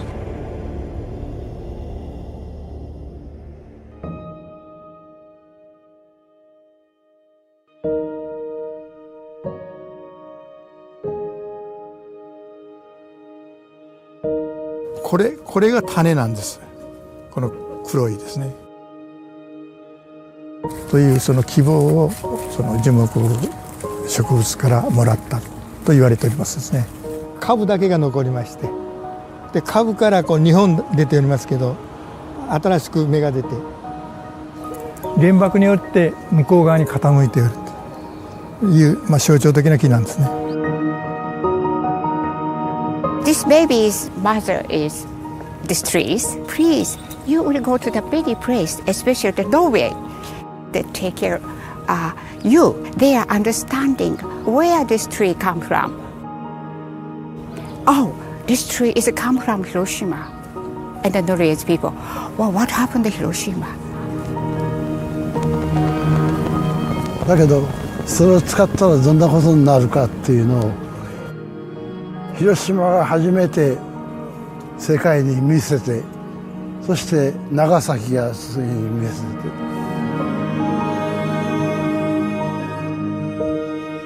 Please think about why you was born in this planet.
To the Nobel Peace Conference 2025, a message to humanity.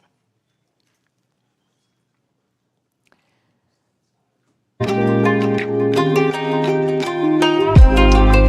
the first part of this conference, we talked about the threats that nuclear weapons are posing to humanity today.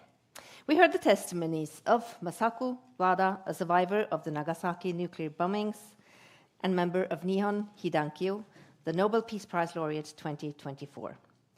We listened to the messages of Nobel Peace Prize laureates from Iran and Ukraine and the activist organization ICAN. And we heard from politicians with power to influence the international debate. In this second part of the conference, we will look at solutions to how we all can contribute to strengthening the pursuit of a world without nuclear weapons. First in this session, we shall hear from one of the world's leading capacities on nuclear research, Benoît Pelopidas. Professor Pelopidas founded the program Nuclear Knowledges at Sciences Po in Paris. He holds the Chair of Excellence in Security Studies, a Center for International Studies at the same university. He's also an affiliate of the Center for International Security and Cooperation at Stanford University and has been a frequent visiting fellow at Princeton University's program on science and global security. We're so proud to have him here with us today. Please welcome Benoît Pelopidas.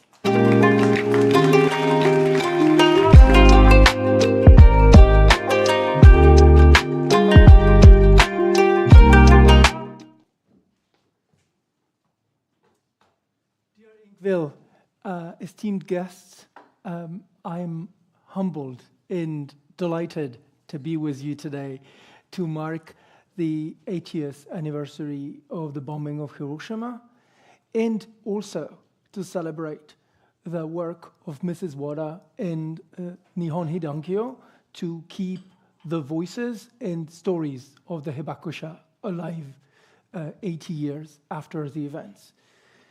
So my contribution in this short keynote will be very modest, and it will be in line with the title of the session, which is expected, right?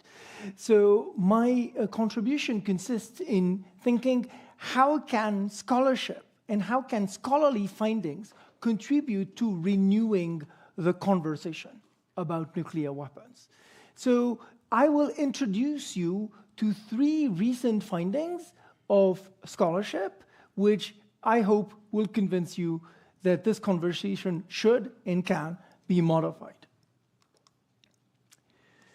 The first way we can modify the conversation is by taking the insights about the role of factors beyond control in avoiding unwanted nuclear explosions. Because it's tempting to think that the reason why we have avoided unwanted nuclear explosions so far is thanks to the work of the hibakusha and the activists and the perfect control over nuclear weapons and the success of nuclear deterrence. What we'll see is that in several instances, it took luck to avoid unwanted nuclear explosions. And that changes the bet on the future we make if we choose to continue to rely on nuclear weapons for security. The second invitation is simply to take seriously and assess the interlinkages between nuclear weapons and climate change policies, instead of assuming that those are 2 sectors of public policy that we can think about in silos. I will show you why that's necessary and urgent. And the third suggestion, which is very much in line with the topic of today, is the need to cultivate the memory of past nuclear harm, Hiroshima and Nagasaki, but to cultivate them with a full awareness of 2 particular challenges that the passage of time poses to us. And I will essentially develop on what those challenges are. Let's jump, all right, you'll see that later. Let's jump right to the issue of luck. As I said, the challenge is to not fall for what we commonly call a retrospective illusion of control. Simply just pause with me for a second. If in a given case, nuclear explosions have not happened, it would be too quick to say, then it is thanks to nuclear deterrence and perfect control over nuclear weapons. Because it could also be in spite of nuclear deterrence practices, or it could also be independent from nuclear practices if what it took is variables like wind to intervene in a favorable fashion. This could sound as strange, but scholarship over the last decade has established solid empirical evidence for the role of luck in avoiding unwanted nuclear explosions in several instances during the nuclear age.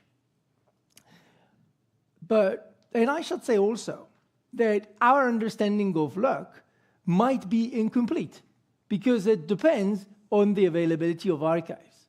And several nuclear weapon states are still very opaque about their distant nuclear past, and we remain blind to possible lucky cases in the last 3 to 5 decades simply because of nuclear secrecy and national security secrecy.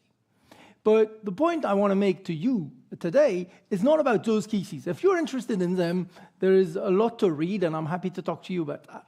But the point I want to make to you today is that current nuclear weapons policy still relies on luck.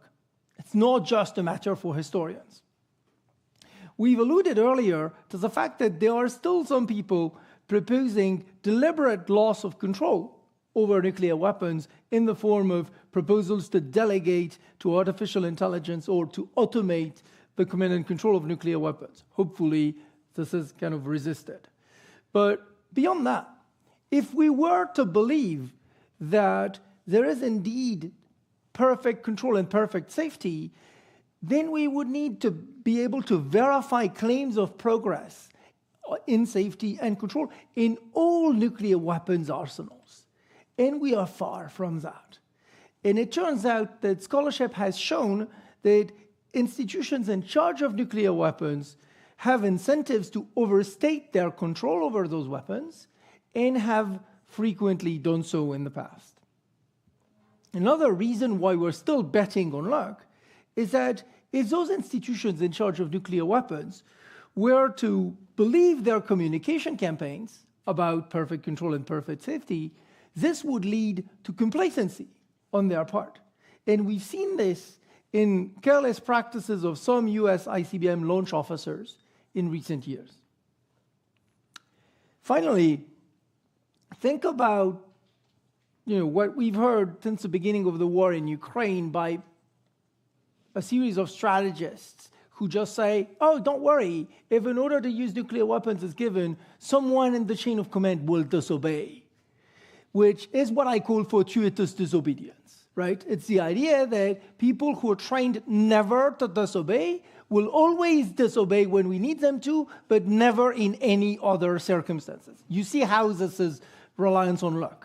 But this is not just a few armchair strategists. We see signs of that also in the testimony of General Robert Kaler before the US Congress in November 2017. So this sense of fortuitous disobedience is another sign of our current reliance on luck. That brings me to my second point, which will be massively shorter, which is simply an invitation to assess the effects of climate change and broader planetary transformations on nuclear weapons, as well as the effects of nuclear weapons policies on climate change and climate change mitigations. Ultimately, this suggestion is only removing a blinder which has recently been identified. Because when one reviews the nuclear weapons policy documents of the 5 permanent members of the UN Security Council, it appears that nuclear weapons and environmental change are rarely mentioned in the same document. When they are usually treated as analogous or parallel phenomena. As a result of this compartmentalized thinking, knowledge production and policy planning is done on the implicit assumption that the two threats will not interact. Yet, direct and indirect interactions are conceivable and indeed likely, and must be taken into account in policy debates and planning. And then we get to the third suggestion I want to make, which speaks to the need to cultivate the memory of Hiroshima and Nagasaki, but to do so in a way that addresses the challenges that scholarship has established relating to the passage of time and the effects of the passage of time on how we connect those events to present and future nuclear vulnerabilities or to present and future possibility of nuclear harm. This is a visualization of the first challenge. As you can see, older generations have a much easier time identifying Hiroshima and Nagasaki as the two bombed cities with atomic weapons during World War II than the younger generations. The second half of that challenge is the flip side of the good news. That is, the younger generations, when they don't know about Hiroshima and Nagasaki, when asked, which event do you think about when you think about nuclear weapons, they have no reference point. So to address that challenge, the challenge that for them, every additional year is an additional year that decreases the relevance of that memory for the present and the future. So one way of addressing that challenge is to broaden the concept of the hibakusha to the notion of the global hibakusha and to include the memories of essentially the survivors of atomic bomb testing and other forms of nuclear harm, which simply give us a few additional decades in our struggle against the numbing effects of the passage of time. That's our first suggestion. The second one, which directly speaks to Mrs. Wada's testimony, is to elevate the story of Nagasaki much more than we do now. Because another finding, which you see on the graph behind me, is that there is much more remembrance of Hiroshima than there is of Nagasaki. It turns out that across countries and across age ranges, there is at least a 12% difference in the share of respondents to our surveys which remember Hiroshima and or Nagasaki. Elevating Nagasaki is crucial, also in line with what I was telling you about the role of contingency and luck earlier. Because while the military operation of the flight over Hiroshima can be told as a story of institutional control and military competence, the story of Nagasaki is disconcertingly full of contingencies. As many of you well know, Nagasaki was not the original target, Kokura was, and this became a story about being late, about cloud cover, and about literally a change of target in the middle of the mission. That's a way to connect to the role of loss of control and contingency since the beginning of the nuclear age by elevating the Nagasaki story and then bringing that closer to what feels relevant to the younger generations. So with this, I want to conclude with an apology, because I should have given you way more evidence of the claims I've just made in the previous 10 minutes. And I am not asking you to trust me. I'm actually asking you not to trust me or anyone who claims to make pronouncements that pretend to orient or guide nuclear policy. You should demand sound scholarly evidence for any such claims. This evidence can be found via the QR code that you see behind me or on the Google Scholar webpage of the Nuclear Knowledges Program. And so I hope those few words were helpful, and I thank you again for your attention and for this invitation.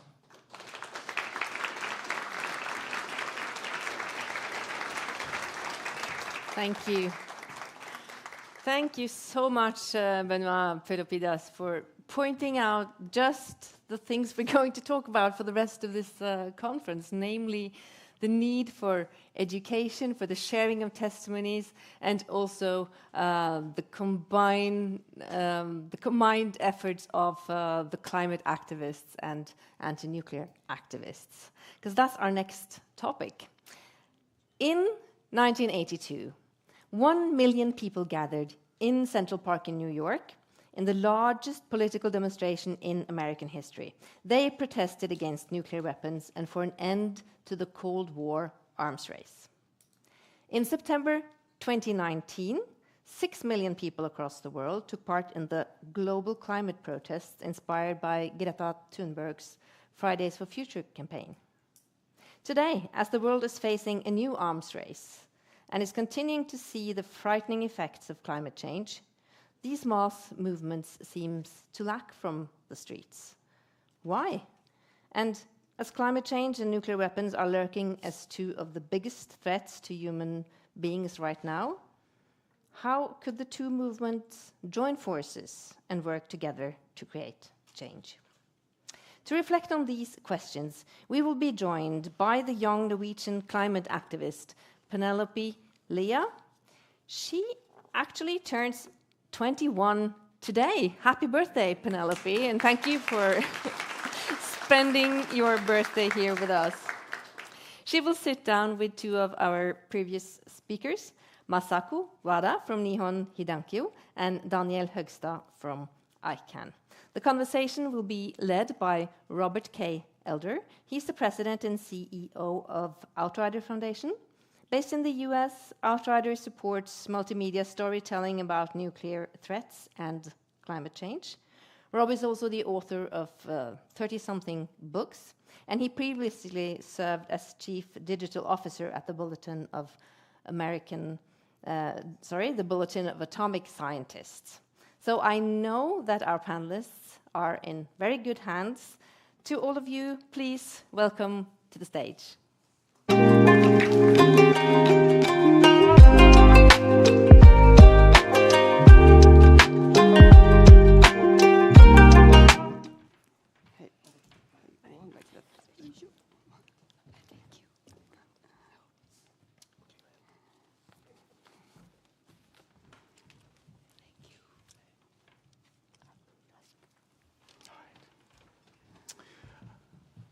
So thank you to Ingvild and the Nobel Peace Center for having us all here. We are going to start, however, with a video to help us frame this conversation. The video is from Hawaii, and our speaker is Maya Suerto, and she's an educator at the Matsunaga Institute for Peace and an advisor to the Obama Foundation, which was coincidentally founded by her half-brother, former US President Barack Obama. Let's play the video. Aloha kako. My name is Maya Sutoro, and I'm a peace educator at the Matsunaga Institute for Peace at the University of Hawaii at Manoa. Thank you for having me here, even if only through video, to speak briefly about two existential threats that are deeply intertwined: nuclear weapons and climate change. Both are human-made, both preventable, both demand not only urgent action, but profound imagination. Nuclear weapons and climate change obviously operate on different timelines. One threatens instant annihilation, the other gradual collapse, moving more slowly, but no less violently. But both rely on systems of violence and disregard for future generations. They reflect systems that prioritize dominance over dignity, extraction over reciprocity. They share a root in disconnection from one another, from our ecosystems, from the sacredness of life. And so now they both demand we choose life and justice over fear and control. They ask that we find a way through that is collective. Our mother was a weaver, and I do have great hope that climate activists, peace builders, anti-nuclear organizers, indigenous protectors, economists, entrepreneurs, and others can now come together, not just to exchange ideas, but to strategize and to practically imagine movements that no longer compete for attention or resources, but braid strengths into a single strong tapestry. You here today are inspiring us to learn from one another. The climate movement has tapped into the energy of youth, creativity, and global digital organizing. The nuclear disarmament community brings moral clarity, historical witness, and intergenerational memory, especially through the courage of Hibakusha and other survivors around the world. So now there's real possibility for shared movement building. What can that look like practically? I do have a few suggestions. So let's build mutual aid networks. And these would reduce dependency on extractive systems, launch climate resilience hubs, and organize artivism campaigns that push for policies that connect disarmament and decarbonization. 2, young people, survivors, and other intergenerational community members can organize teach-ins that connect nuclear and climate risks. They can advocate for divestment from fossil fuels and nuclear weapons because where our money goes reflects our values. 3, together we can build gardens and green corridors in our neighborhoods, transforming militarized and neglected spaces into sites of real restoration and growth. 4, we can join campaigns and create new ones to ratify treaties like the Treaty on the Prohibition of Nuclear Weapons or hold local governments accountable for climate action. Many more ideas are out there, and so much that is good is already happening. Throughout, we must not only speak of the horrors of the past, but also the futures that are still possible. We must mentor, not just mobilize. We must center restorative narrative and art, not just data and danger, not just fear of catastrophe, but also the joy of stewardship, the thrill of justice, and the tools of transformation. So let's act together, all of us, in classrooms and local councils and digital spaces. Our job is to support young people who are already leading with mentors, with resources, and opportunities to lead authentically. They must know they are not just inheriting a broken world, but also co-creating a stronger one. And resilience is not just about survival. It is also about imagination and innovation and a sense of real positive peace building. I will end, therefore, by offering this question to all of you before handing things over to our thoughtful moderator, Robert K. Elder. As we all continue to think about how to co-create, what would it look like for your organization, your community, and you to do just one new thing today to contribute a single thread to a braided movement, one that is rooted in memory, but also fueled by hope and led by the many, not the few. I look forward to seeing that. Mahalo for all that you are and do. So thank you, Maya. That's great. So in our pre-meetings, I warned you, like, I want recommendations, I want action, but let's just start about present-day action. So I am wondering, and we'll start with Masaka-san, but for each of you, what are your organizations doing to pressure governments and to inspire people? Oh, I'm not an expert on environmental issues, like many of you here. So, but please allow me to speak today as a hibakusha, survivors of the bomb. Last year, I attended a gathering of people involved in the environment movement, such as 350 organization. And one of the speakers was a child care worker responsible for 2-year-olds as a nursery. And she shared something that struck me deeply. And because these children were born during the COVID-19 pandemic, they had never once chance played outside in their lives. But now with increasingly extreme summer heat, not just in Japan, but all around the world, climate change, children, including those, are once again being deprived of the freedom to play outside, outdoors. So when I was a child, I don't recall that the temperature ever reached 30 degrees Celsius. Even about 30 years ago, such heat was rare enough that we would express surprise when it happens. It's really hot today, we say. When the atomic bomb were dropped on Hiroshima and Nagasaki,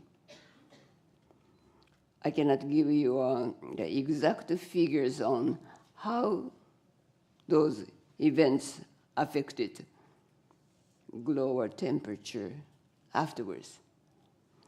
But I don't know that the surface temperature at ground zero reached as estimated 3,000 degrees, from 3,000 degrees to 4,000 degrees Celsius.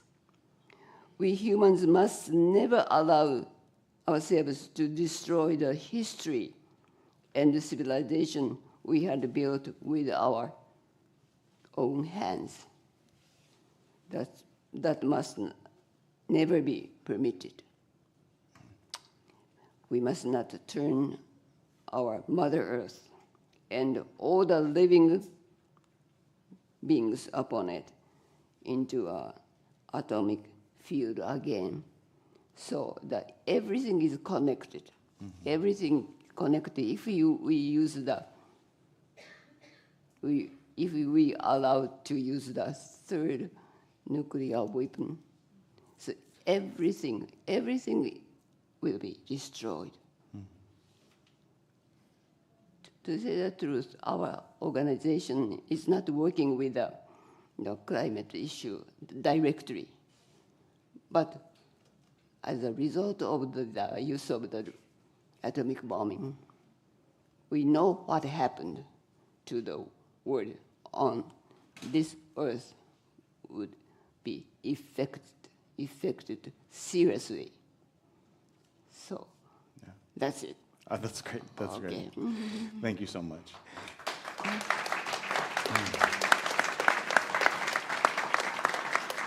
So the same questions for Daniel and Penelope. So what are your organizations doing to inspire people, as we've just been inspired, or to pressure governments and take action? Yeah, I mean, that's the whole thing, is that the problem of nuclear weapons, I think, for many people is still quite abstract, unfortunately. So we need to inform without also overwhelming people, because the facts about nuclear weapons are searing. It can be overwhelming. We need to inspire people. We need to motivate them at the same time. So what ICANN is doing right now, obviously in this 80th anniversary year, is doing everything we can to elevate the voices of Nihon Hidankyo and Hibakusha, and also the survivors of nuclear weapons testing around the world. There were over 2,000 nuclear weapons tests after the bombing of Nagasaki and continuing into the 90s. Those are also really important stories to tell, and I don't think there's anyone that hears testimony from Masako-san and others that isn't kind of automatically inspired by it and doesn't want to do something about it. So we really are focusing on that this year. Just a couple projects that I will mention. We earlier this year published a online children's memorial. Tens of thousands of children were killed in Hiroshima and Nagasaki. Each of those individuals had their own story. They had their parents who were, either, if they survived, thinking about that for the rest of their lives. And there are records about this. So we've worked with numerous people in Hiroshima and Nagasaki, including Tomoko Watanabe, who have helped us to tell those stories. So we've compiled those into a kind of an online memorial that's very interactive, that people can engage with. And you can click on each person's story and hear, sometimes it's just a very short fact. This person was wearing red, at the time of the bombing. And sometimes it's a longer story that's quite compelling. So that's one of the projects we've worked on. And another one to kind of connect it with people is about the spending. I mentioned some of the spending numbers before, and when people hear about, the amounts, the sums of money that are going into nuclear weapons, which we're told by deterrence advocates are never meant to be used, it's quite shocking for people. And then connecting that to the financial institutions. Many people have a relationship with a financial institution, and in fact there are many retail banks who are investing in nuclear weapons producers. And so through this report, the Don't Bank on the Bomb report, we try to expose those connections and also give people actions that they can do to target their bank, whether it be through social media or in-person actions. So there's a couple of things that we're working on this year. Thank you, Daniel. Penelope. We continue to meet with politicians and decision makers and work with international democracy and politics and try to build a broader people movement, inclusive for all. And something the climate movement has done a lot of the last couple of years, and maybe especially since 2020, is work with other freedom fights movements. The young climate movement is a broad network that collaborates and listens to each other and help each other out in their respective struggles and fights that come up in different countries. And we do this because we know that the climate crisis is an interconnected crisis, as Masako said. But we also do this because we know that if we are to create societies that are able to implement real climate justice and action and adaptation, we need to work for societies that are peaceful and democratic. Then we need to collaborate with the anti-nuclear weapon movement, the broader peace movement, the anti-fascist movement, in order to make that happen. And we've also, the last couple of years, tested the legal system in every way we can to use all the democratic tools we can to work for the changes that we need to save as many lives as possible. And I think we'll talk about that in this panel a little bit, and then the next one as well. But I was recently in Chicago for the Nobel Laureate Assembly for the Prevention of Nuclear War, and they produced a document, this declaration with recommendations to reduce nuclear dangers. And my friend Owen, who's in the audience, tells me that is up to 127 signatures by Nobel laureates. One of them, Nobel laureate Brian Schmidt, talked about how climate change and the competition for resources will make nuclear conflict more likely. How do we communicate that danger? It's a very real danger, and it only becomes more and more pressing. I think one of the most effective ways to communicate this danger is through collaboration between the movements, between the anti-nuclear weapon movement and the broader peace movement and the climate movement. And by doing so, we can see how these issues are interconnected. And a lot of people working in these movements also do not isolate these issues, but work for them all at once. And I think that is important. And I also think it's actually easier to understand these issues as interconnected than trying to understand these political issues separately. It simply makes more sense. And it is less of a difference between the world we're actually living in and the facts when we see them as connected. What still characterizes some of the most successful freedom fights we know is their ability to organize and lift the grassroots movement and continue its impact on a systemic level. And to be able to do that, I believe we need each other. And strong, well-established movements like the anti-nuclear weapon movement and the climate movement has knowledge of people power that is extraordinary. And if we are able to further strengthen each other by, for instance, see the connection between our fights and the reason for fighting, I believe we might be able to execute even more real and meaningful change together.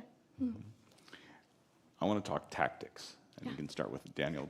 What works and what doesn't? When you're trying to mobilize people, when you're trying to influence governments, what works, what doesn't? So I think it's really important. One thing we're really focused on is knowing the audience that we're talking to. We don't talk to diplomats in the same way as we talk to the general public. So we have. They don't follow your TikTok? They don't. No. They don't. Okay. Actually, they do. They're very sensitive to that. So that actually would work. But they need to be addressed in different ways, because we need different things from diplomats than what we want to motivate people to do. I think if you look at I mean, many of you, probably looked at YouTube or have, Googled nuclear weapons perhaps, and a YouTube video comes up. There are countless of videos on YouTube, depicting in terms, extraordinary terms what nuclear weapons can do. And unfortunately, what many of these videos do, and many of them are kind of animated, I should say, many of them are done quite well. The ICRC has done one.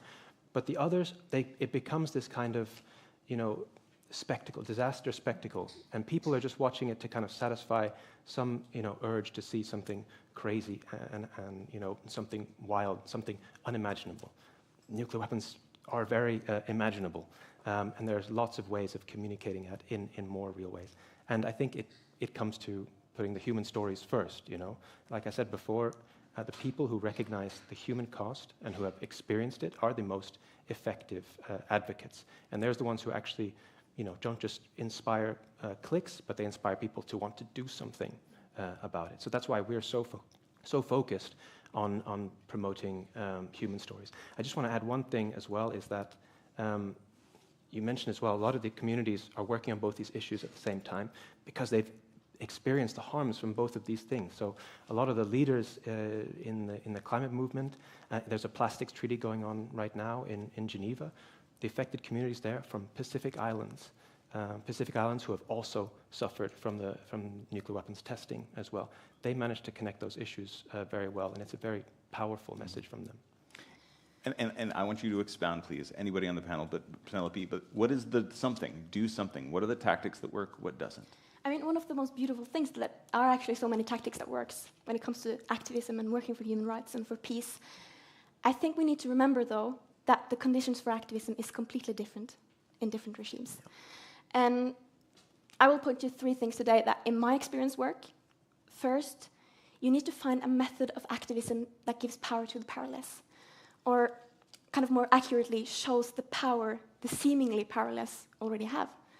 In 2018 and 2019, with the school strikes movement, it became a way for young people and children who didn't have the right to vote yet and hadn't finished higher education to use their voices.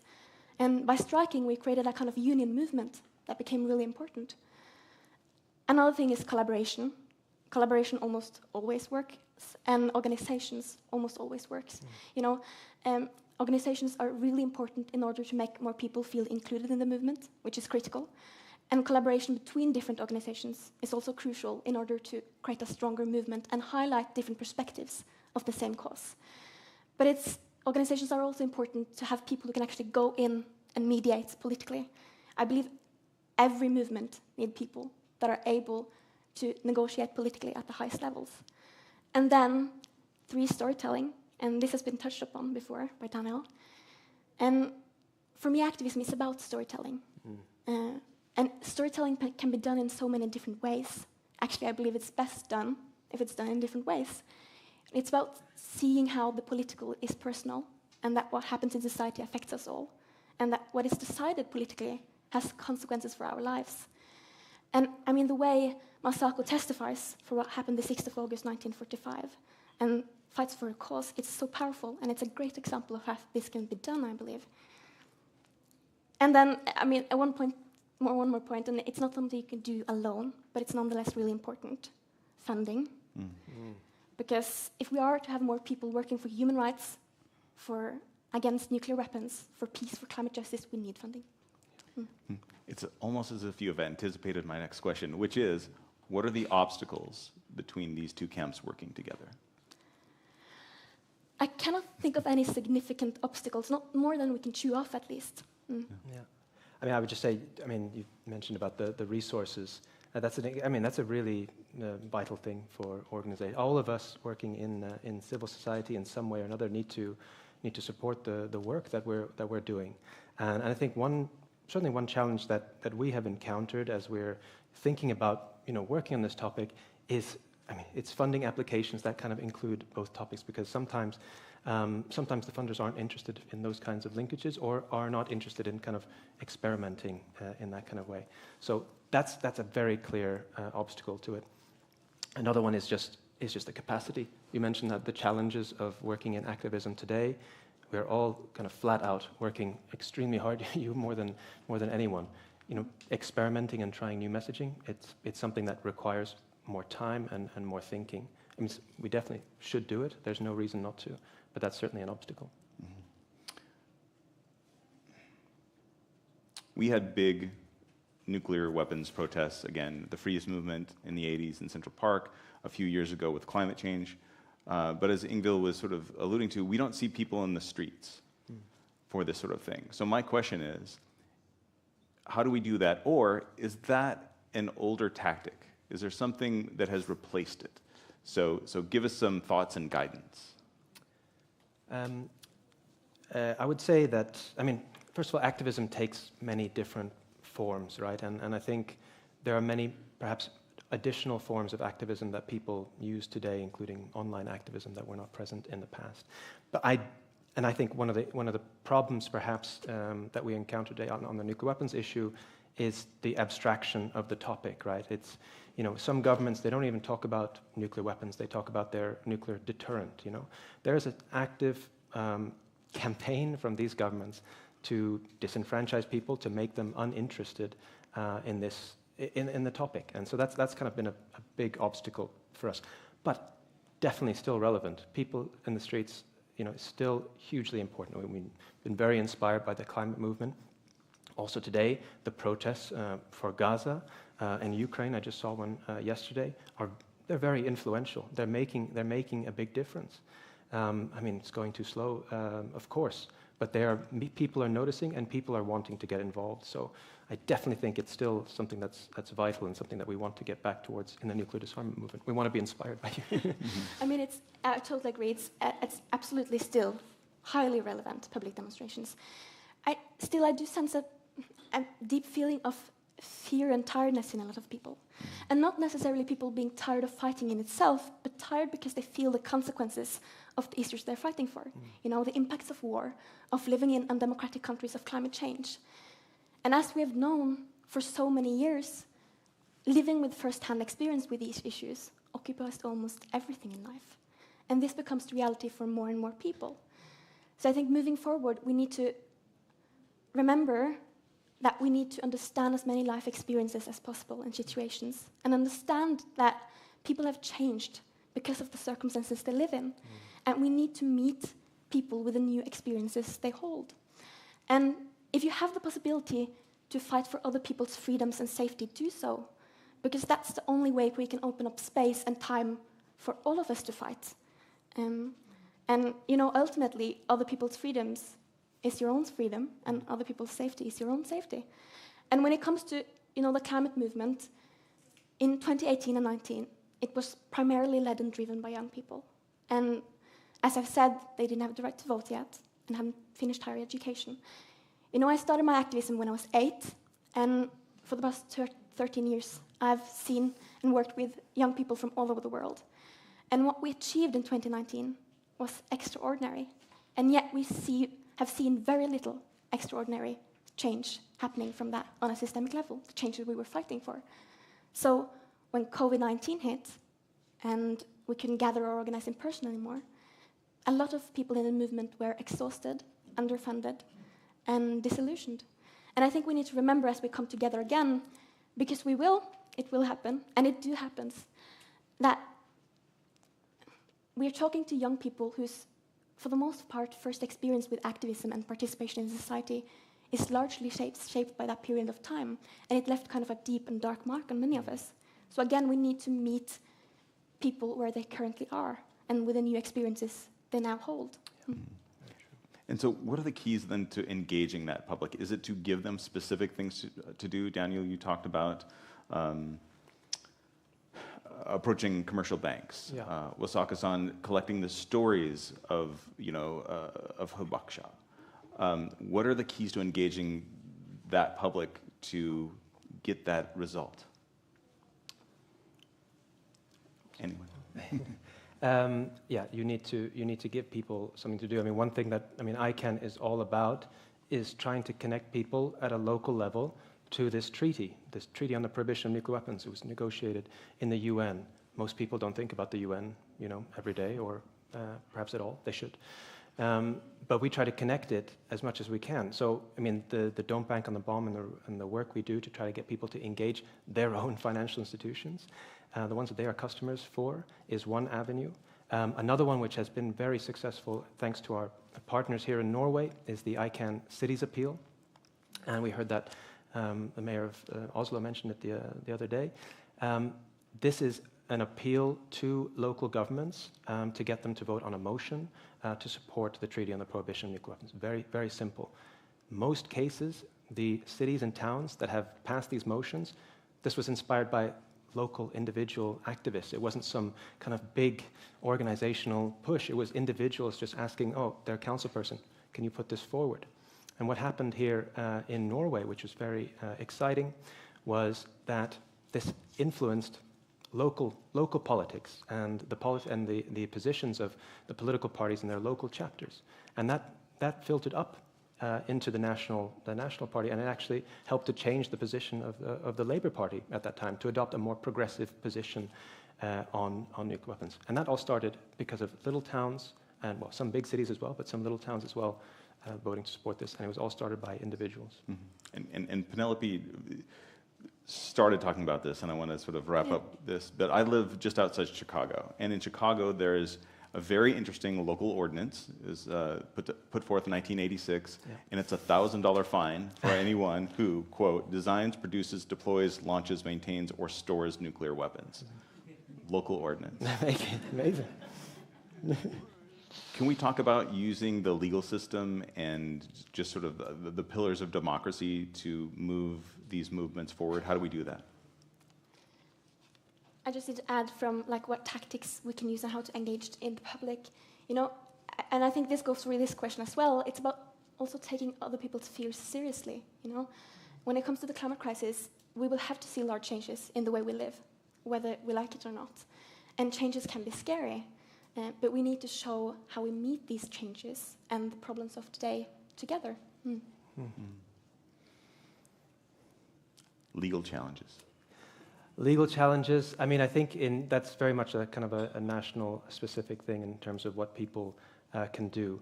But just on the example that you mentioned in Chicago, when the campaigners were working in New York City on this, they got in addition to passing a motion on, well, it's not called a motion in New York, but something similar, on supporting the ICANN Cities Appeal and the TPNW. They also set up a new commission, a kind of a commission in New York City to review the investments of the public pension fund, or the equivalent term in the US, to examine what they're doing. And that, of course, will take legal, it will have legal consequences later on. On environmental remediation and victim assistance, which is a big part of the Treaty on the Prohibition of Nuclear Weapons, this also has a kind of a legal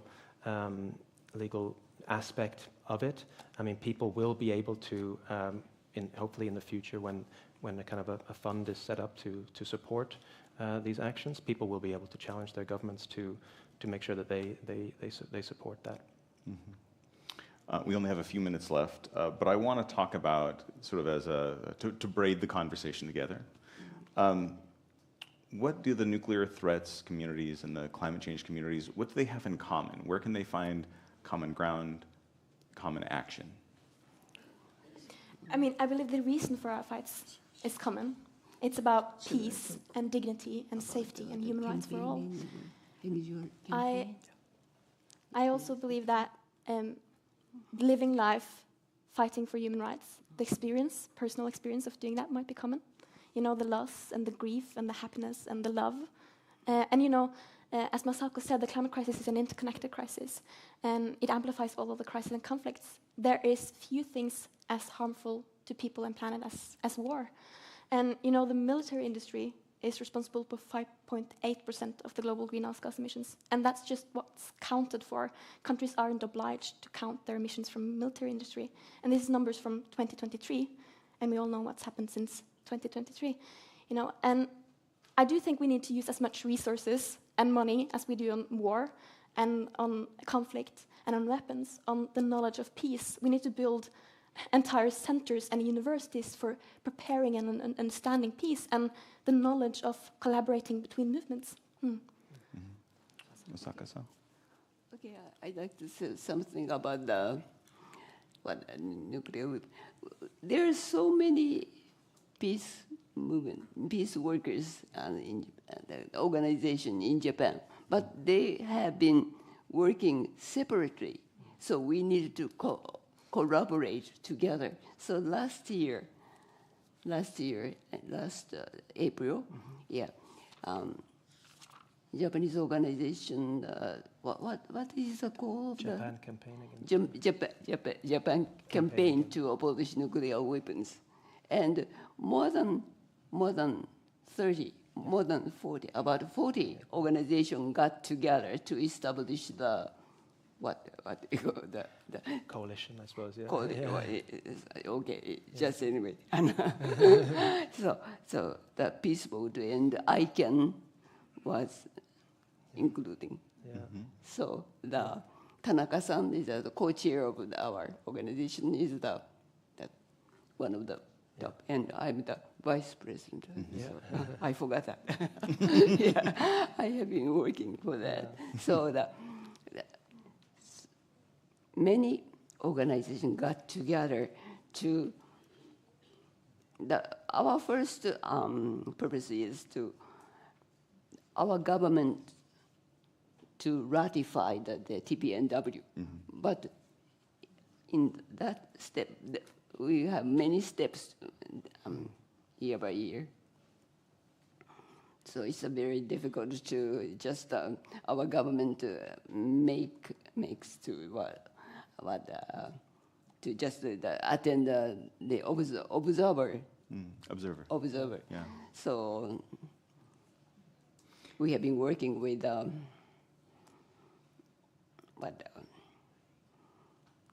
we have every year, twice or three times we have been persuading and demanding the government to participate as the observer, something like that. But they wouldn't do that. Yeah. They wouldn't do that. So keep trying. To take part in civil society. We have been keep trying. So each organization has different motive to persuade about gender issue or environment and the co-op, and the peace boat, and ICANN and Hibakusha. So many. It depends on the purpose of each organization's purpose, but we got together. Yeah. So as she said, the collaboration is very, very important. Yeah. And so we have been working there. Yeah, yes. Okay. Absolutely. And I think that's a great note to end on. Thank you so much, all of you, for joining me, and let's give them a hand. Thank you. And thank you very much, Rob. And before we let the panel leave, let's see if there are any questions.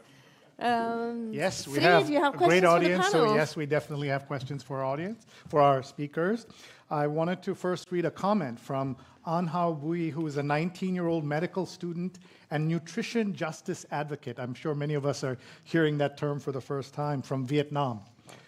An says, I stand today not for myself, but for the voiceless people dying not by bullets, but by empty bowls. If peace is truly what we seek, then let us begin where peace begins, at the table of the hungry.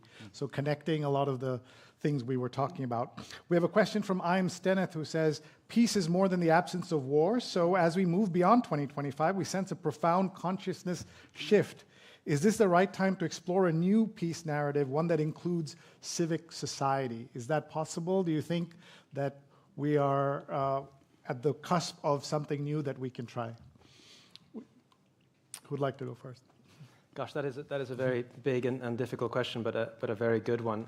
I mean, I think, this is going to sound kind of very, very glib, but we need to do whatever we can to make peace Okay, I'll give an example. In Sweden, I saw a news piece the other day, and it was a report about peace activism. And what they did is they went out on the streets and they found an older gentleman who was protesting by himself. The whole narrative of that story was extremely patronizing, but also very disempowering to what peace can be and peace as a powerful force. So I think combating that, making peace interesting and exciting to work for is extremely important. And in a way, activism is peace building in its nature, in my opinion, because you never really know which of your actions may lead to change or may make more people follow in your footsteps. So in that sense, everything you do may turn out to be important. We also have a question about this. A question for Daniel. How could the concept of the Olympic truce be expanded to include abolition of nuclear weapons? You may be familiar with the Olympic truce. Every time the Olympics take place, there is a goal of having no wars at that time or pausing wars. They are routinely broken. Those rules are broken, but that exists. So what do you think of that as a place to also bring in the idea of nuclear weapons? Well, I mean, I've just learned something new. I did not know about that, but that's extremely important. What I would say is, whenever there is the Olympics, it stands for cooperation. It stands for human achievement. It stands for many things. Whenever there are these kinds of events happening, it is an opportunity to challenge the sponsors, the governments that are sponsoring such events, to take a more progressive stand and to speak out about it. We're seeing that a lot in the realm of football right now, where governments are being challenged for the way that they sponsor tournaments and what they do around that, and that's something we can also bring into nuclear disarmament activism. Okay, before we leave, I'm going to ask each of you, including Rob, scale of 1 to 10, how optimistic are you? I think I'm a professional 8. 8? Sada-san? A scale of 1 to 10, are you optimistic about how optimistic are you about our future? Yeah. Yeah. Okay, you are, and go ahead. 10, because we've got 10. leaders like Masako Wada. So I'm very, very optimistic Yes. that we're going to achieve this. Wonderful. And from the next generation? Because I know the power of people at 10, but I also choose to be optimistic and realistic as an active political choice, as a device to use.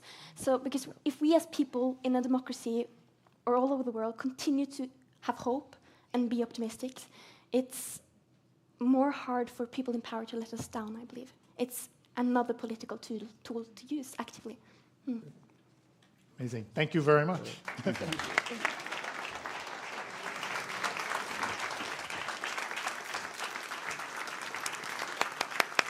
Thank you, Rob. Thank you, Masako Wada, Daniel Högsta, Penelope Lea. Thank you so much. Now we will have a slight change of scene here, preparing to present to you different case studies, providing solutions to our main challenge here today. How can we work for a world without nuclear weapons? How can we...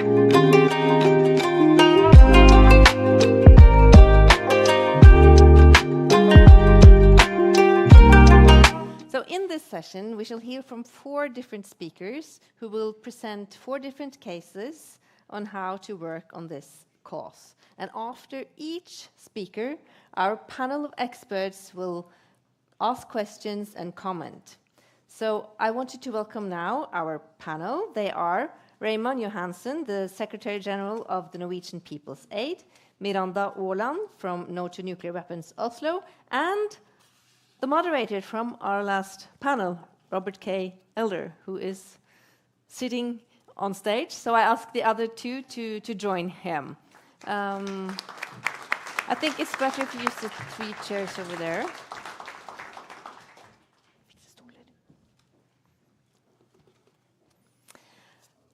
Our first speaker in this session will be a nuclear disarmament expert, a peace and human rights activist, educator, and communication strategist. She works with Lex International Fund, which was funded by the previous director of ICANN, Beatrice Finn. And many of you have met her on Instagram, where she's tirelessly advocating for nuclear disarmament. I want you all to give a warm welcome to Emma Pike.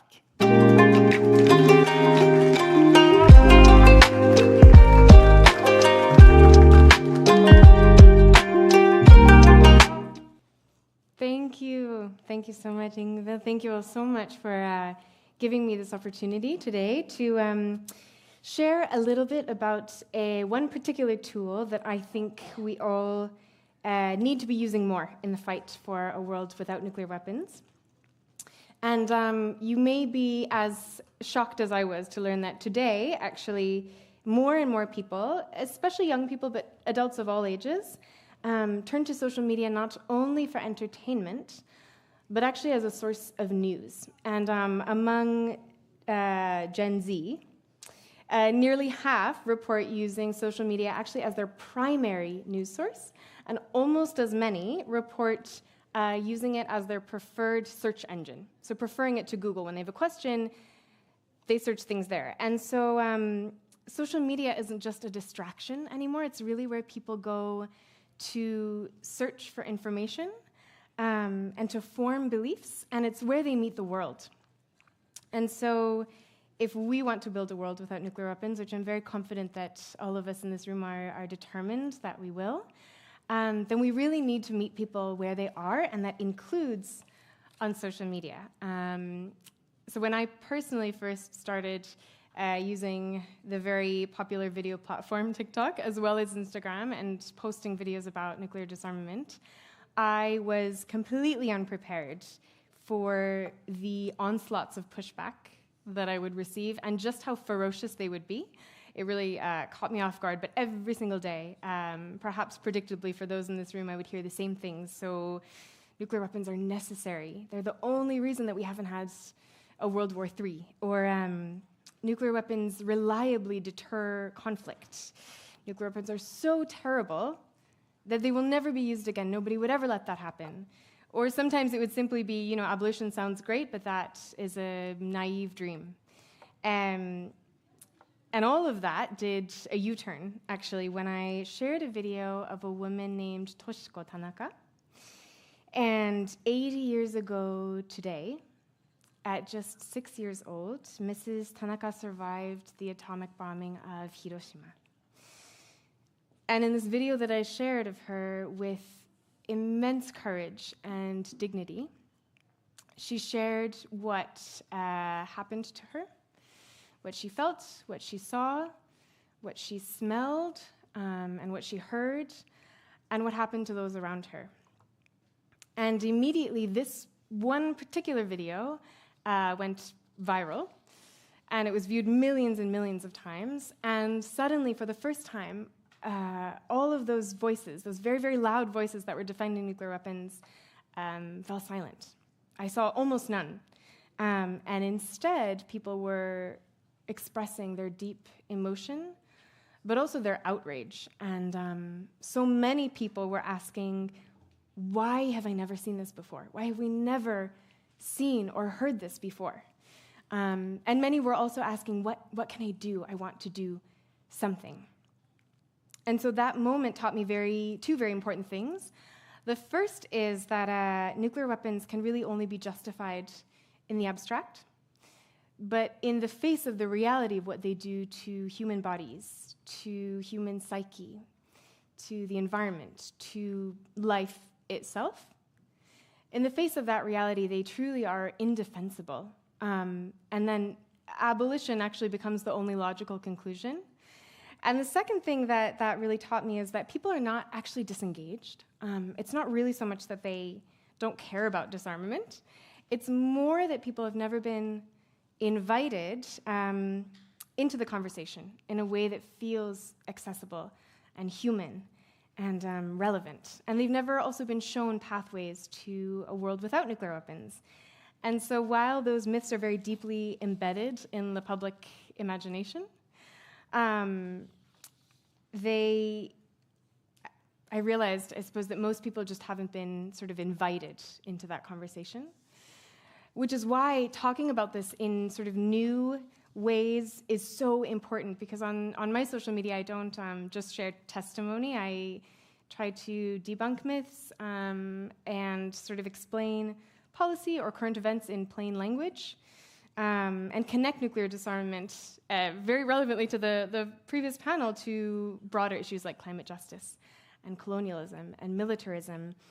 And over time, I've found myself become a very trusted voice for thousands of people who we might not have reached otherwise, who are like not part of this conversation already, but we really need more people who are doing this, because what we talk about and how we talk about it and where, and also who we talk with, really shapes the world that we live in.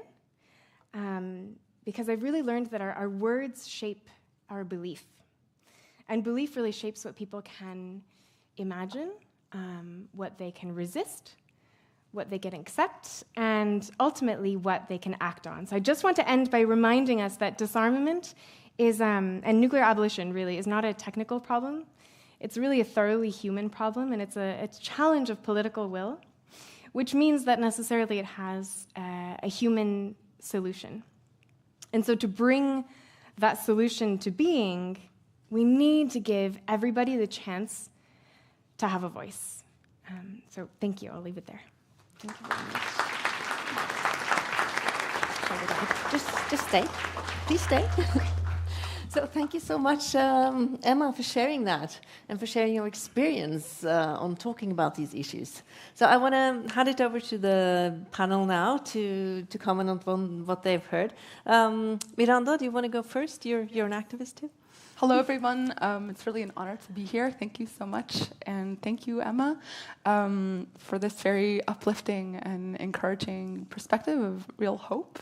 And very moving how just a simple experience of someone's, witnessing such horrendous experiences can spark this humanistic desire to say, I want to do something too. So my question is, with this invitation that you've given now to the youth and to anyone, I guess, who hears it, who has decided, yes, I also want to contribute, how to bring up courage, because I think, I think that there's a tremendous amount of courage required in order to do that work. So yes. I think, I'm sure it's different for everyone. Personally, I just tried to set the example myself. I think many people don't want nuclear weapons in this world, and a lot of the things that we share are very logical, but it can be scary to say those things when it feels like the opposing voices are so loud and will come after you so viciously.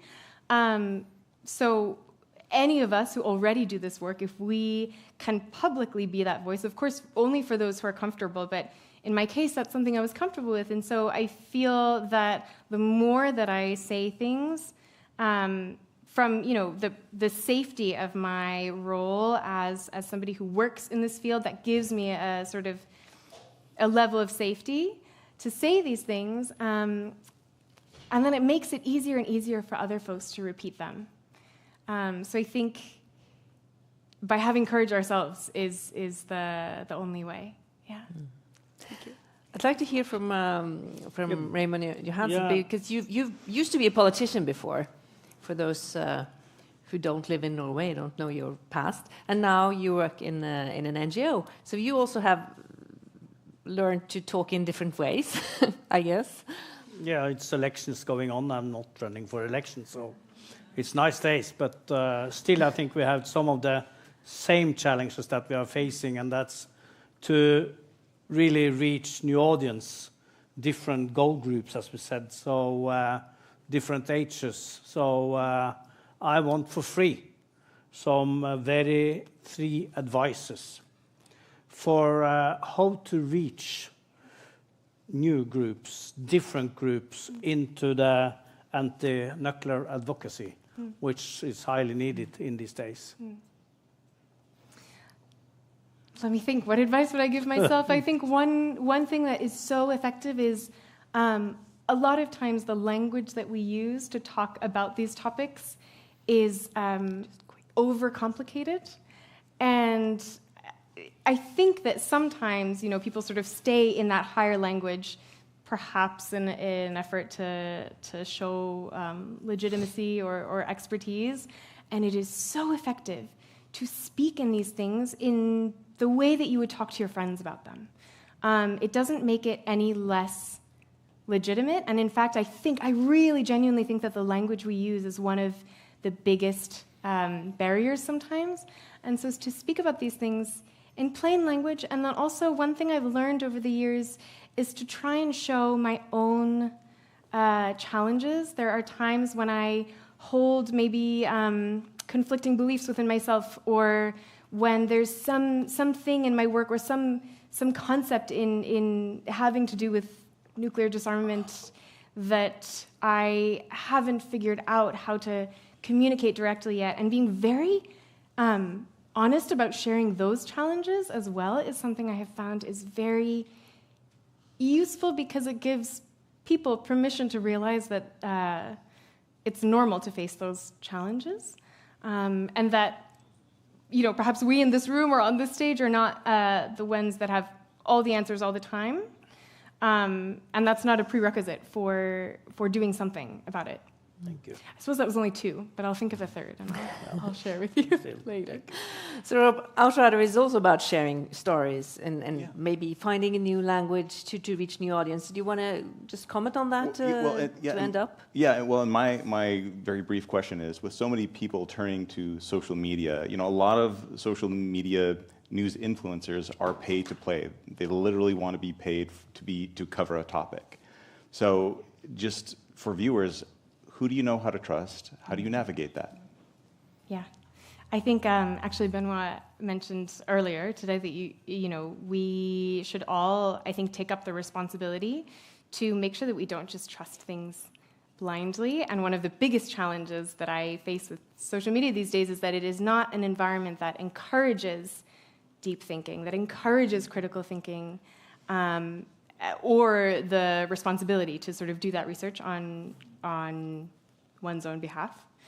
And so I think it's a matter of all of us as users to interact with the information that we are thrown more critically, and make a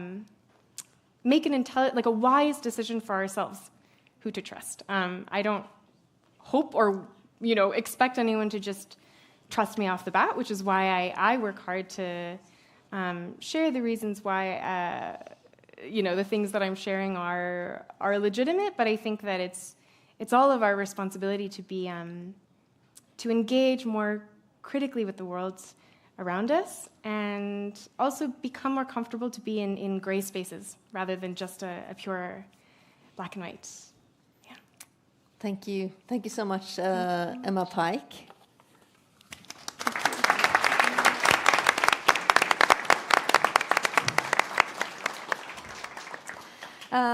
Now we shall move from social media to the courtroom, because not just the use of nuclear weapons, but also the production of them can have serious consequences for human lives. That is why a group of NGOs filed a case against the US National Nuclear Security Administration, trying to stop their plans to increase the production of plutonium pits in New Mexico and South Carolina. And they won. Take a look at this.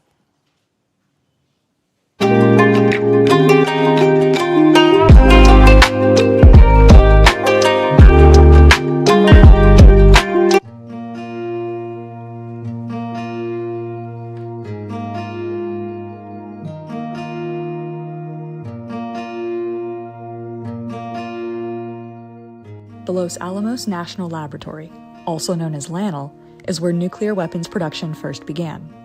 Over 80 years later, LANL is still producing plutonium pits and is aggressively expanding their production. Plutonium pits are the radioactive fissile cores of nuclear bombs. In 2018, the Trump administration decided to produce at least 80 pits per year by 2030, including 30 or more at LANL and 50 or more at the Savannah River site in South Carolina. The first problem is that the United States doesn't truly need new plutonium pits. Scientific studies have so far proven that pits age very slowly, and the US already has thousands of pits in reserve in storage at the Pantex plant in Texas. Second, no pit production is to maintain the existing nuclear weapons stockpile. Instead, all future pit production is for new design warheads, the first since the end of the Cold War. These new nuclear weapons could prompt the US to resume nuclear weapons testing. The plutonium pit production and new missile programs planned by the US government are far-reaching and affect many locations throughout the country. In Livermore, California, the Lawrence Livermore National Laboratory is the lead lab for the development of the W87-1 warhead, which will sit on top of the planned 450 new Sentinel intercontinental ballistic missiles, which are destined for silos across 5 US states. With a total cost upwards of $336 billion, Livermore's newly designed warhead includes a newly designed plutonium pit. And these pits will take up the first 10 years of plutonium pit production at Los Alamos National Lab's plutonium facility. Livermore is heavily involved in supporting the pit production plant and is planning to enhance its plutonium utilization, which means increased plutonium experimentation and plutonium throughput in order to facilitate new plutonium pit production. In addition to LANL, the Savannah River site in South Carolina was also proposed for pit production. Known as SRS, it produced tritium and plutonium for use in nuclear weapons during the Cold War. It is now one of the most contaminated sites in the U.S. It's a designated Superfund site, and it had 37 million gallons of radioactive waste to be cleaned up. It poisoned the earth, it poisoned the water in that area, and now they propose to produce plutonium pits there too. This is a mission that SRS has never performed in its history. In the summer of 2021, on behalf of Nuclear Watch New Mexico, SRS Watch, Tri-Valley Cares, and the Gullah Geechee Sea Island Coalition, the South Carolina Environmental Law Project sued the Department of Energy and the National Nuclear Security Administration for violating the National Environmental Policy Act, otherwise known as NEPA. The way NEPA works is it requires agencies to evaluate the environmental consequences of their projects. It also, importantly, requires public participation. It also requires the agency to respond to these public comments. If the agency is found to have violated NEPA, then oftentimes the agency is not allowed to move forward with the project. In October of 2024, a federal judge in South Carolina found that the Department of Energy and the NNSA violated NEPA. The agencies tried to rely on inconsistent justifications for expanded pit production and failed to provide any opportunity for public input on reasonable alternatives. Instead, the defendants had simply decided what they wanted to do, which was to produce pits at LANL and SRS, and then conducted analyses after that critical decision had been made. As part of the settlement, the defendants must now conduct a thorough programmatic NEPA review of pit production and produce a full, thorough assessment of a range of viable alternatives. Now the public has an opportunity to scrutinize this project. This ruling is a win for government accountability and highlights the importance of public input under NEPA, especially in projects that can have far-reaching, devastating impacts. Particularly in cases like this one. You have an agency proposing to create components for weapons of mass destruction, which in itself can create severe environmental effects. And also the creation of these components produces extreme amounts of toxic and radioactive waste, some of which can persist for thousands of years. That is a severe environmental effect that needs to be evaluated closely.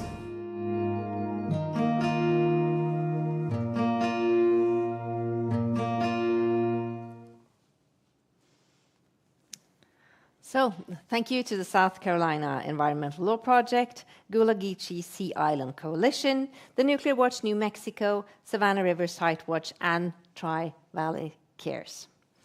I want to ask you, Rob, if you can just briefly tell us why this case is so important. Well, I think it's not just this case. I mean, it's a landmark case because you have citizens and civil society using legal frameworks and protections to their benefit, when often it's not.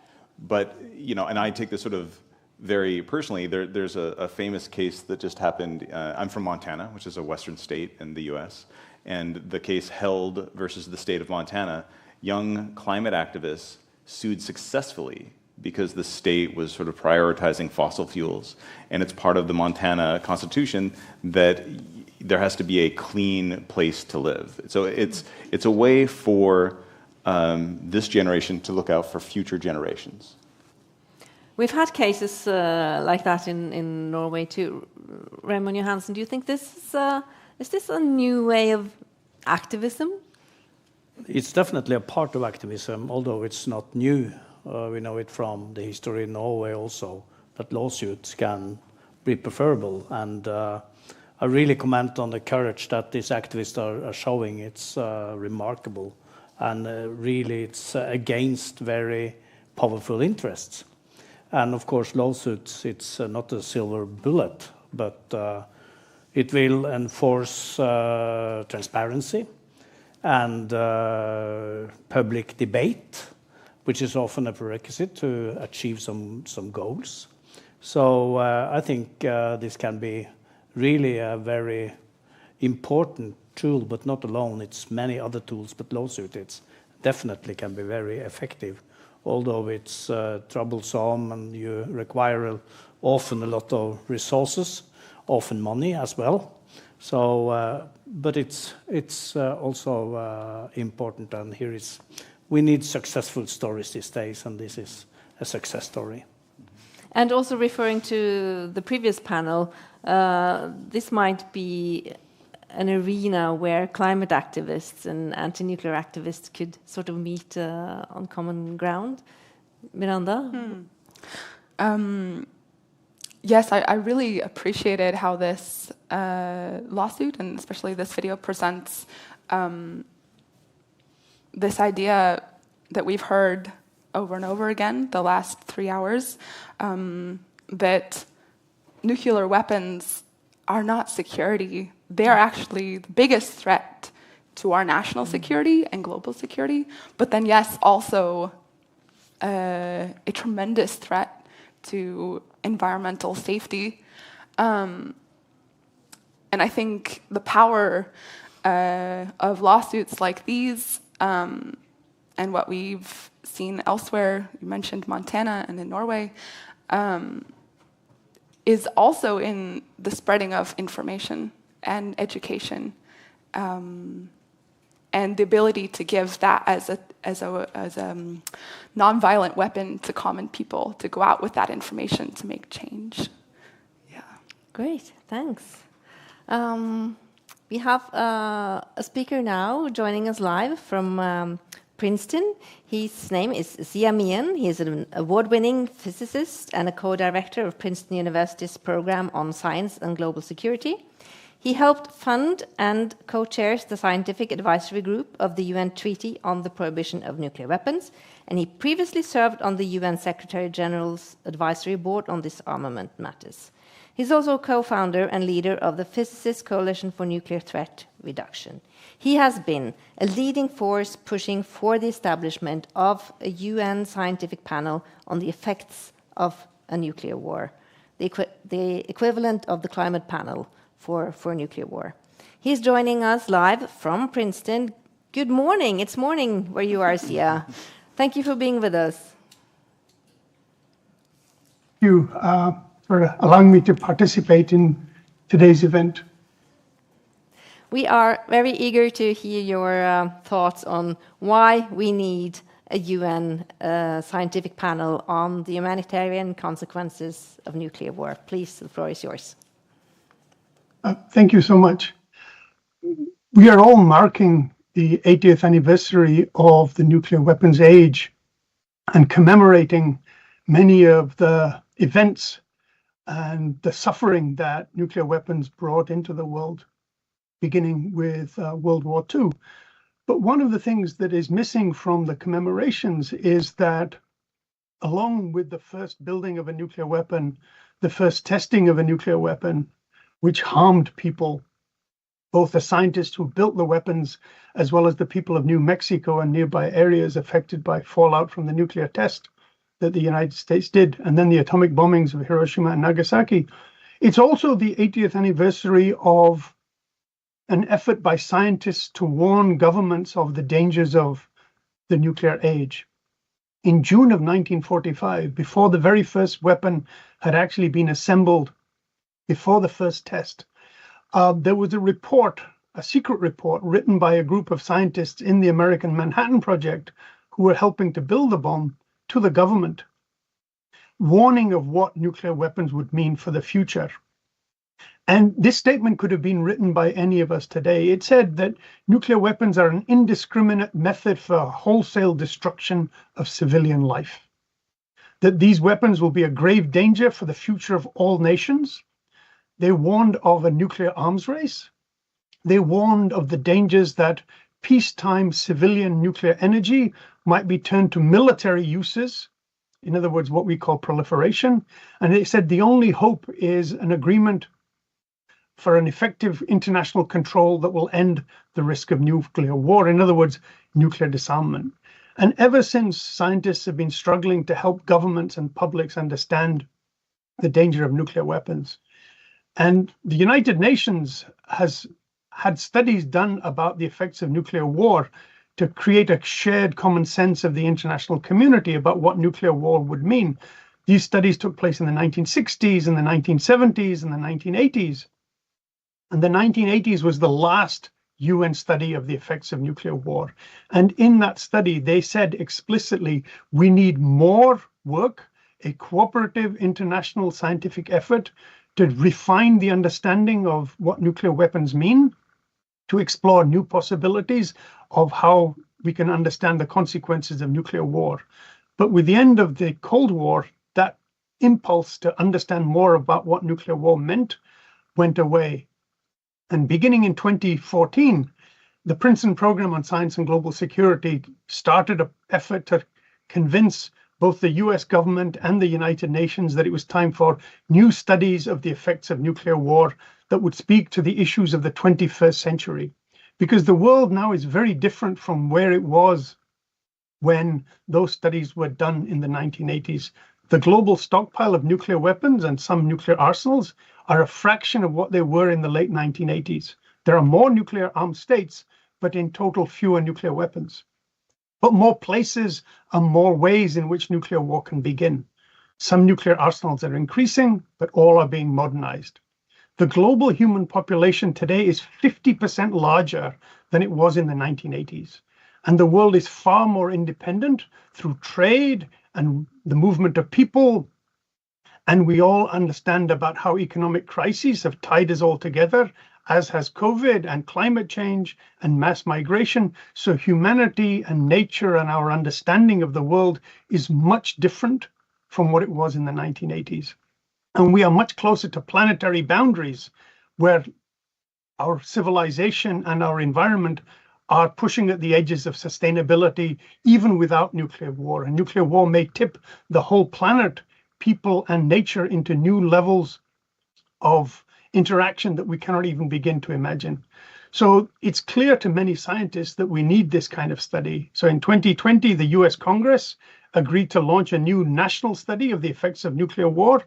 And in 2024, the General Assembly of the United Nations supported a resolution sponsored by Ireland and New Zealand and a group of other countries, mostly from the Treaty on the Prohibition of Nuclear Weapons, calling for this study. And so that study has now been stood up. There is an international panel that is going to begin work this year to study the effects of nuclear war. And by the end of next year, we should hopefully begin to see the first results of that study explaining to everyone just what nuclear war in the 21st century will actually mean for people and planet, so that we have a shared global common understanding of what we're talking about when we talk about nuclear weapons and nuclear risks, so that we can begin the collective process for ending the nuclear danger once and for all for everybody. Thank you so much, Siamian.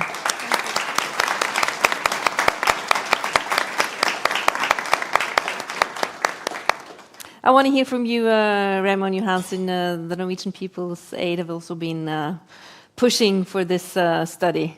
What do you think it can mean?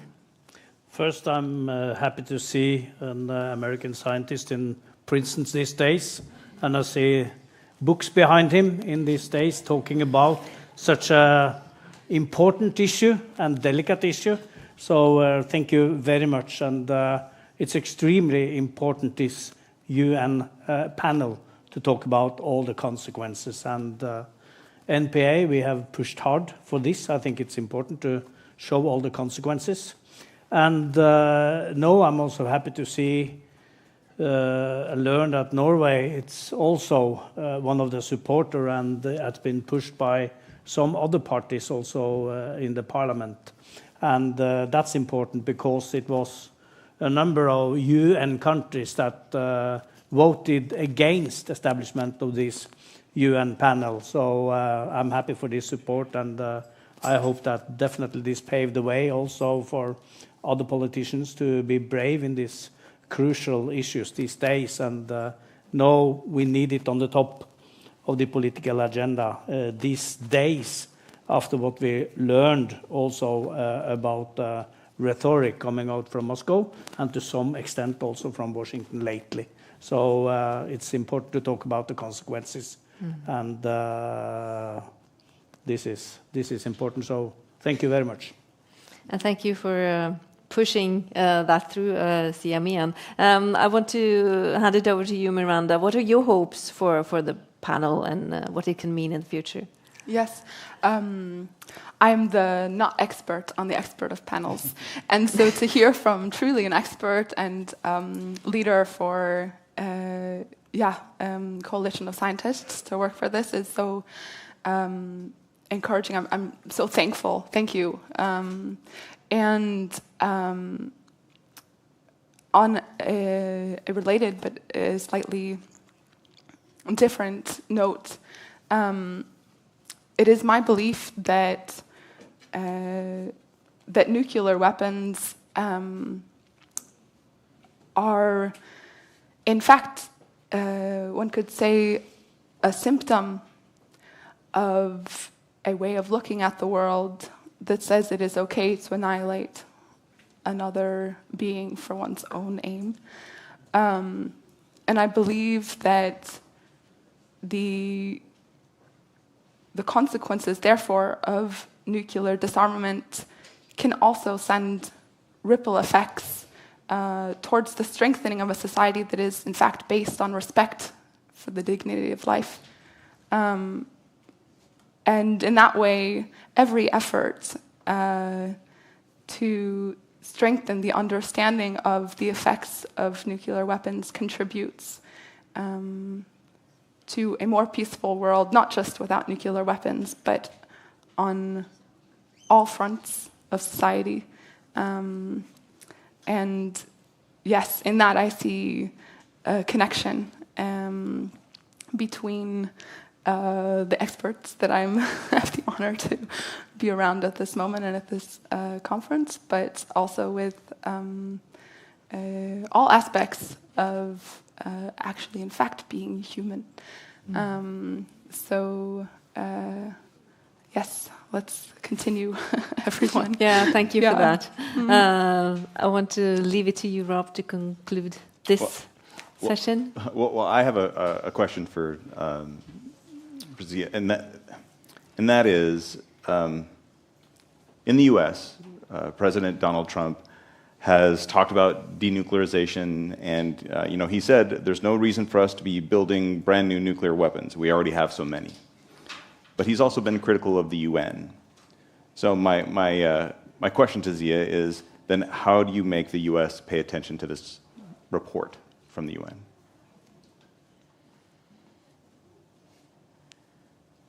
Did you hear the question, CMEN? I did, yes, thank you. And so I think that, to take Rob's question, the only thing that will make the Trump administration, like all previous American leaders, pay attention to these issues is the organized, informed, and committed effort by people living in the United States and by people in other countries insisting that the leaders of the United States and other countries respect the will and wishes of people everywhere. Ronald Reagan also wanted disarmament, but he also wanted to build 10,000 more nuclear weapons, and he was not very sympathetic to the United Nations either. And yet it took the nuclear freeze movement and 1 million people marching in New York and people marching in London and in Oslo and all over the world to say, no, this has to stop. And eventually Reagan and Gorbachev agreed, something that all of us have understood from the very beginning, that nuclear war should never be fought and cannot be won, and only means death and destruction and suffering. And they eventually agreed. And I think that realization stands today also, that it will take people taking action to make the Donald Trumps and the Vladimir Putins and the Xi Jinpings and the leader of all 9 nuclear-armed states and their allies who shelter under nuclear umbrellas in NATO and elsewhere, that the nuclear age must end. The people must act. And that's how leaders will respond. Thank you, CMEN. Thank you so much for joining us.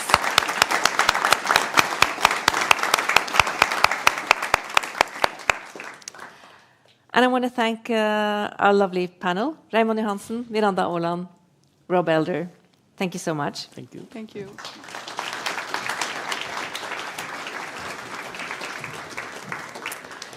As we are moving towards the end of our conference here today, I want to remind us all about the red thread for our gathering here. The stories of Masako Wada and the other Hibakusha that teach us why nuclear weapons must never be used again. In her welcoming speech, Director Kjersti Fløgstad told all of you about how we at the Nobel Peace Center always ask the Nobel laureates when they visit us in December how we may help them leverage their cause. In December, Nihon Hidankyo's message was, help share our stories before it's too late. And during the last year, we have worked on this, both here in the museum, showing the Nobel Peace Prize exhibition to visitors and school groups, and by educating young students in Norway and all across the world. And here today, to show us how we all can join as individuals and engage, we will now be joined by ICANN's social media manager, Vanessa Hansen. She and ICANN are launching a new campaign here today. So Vanessa, the floor is yours.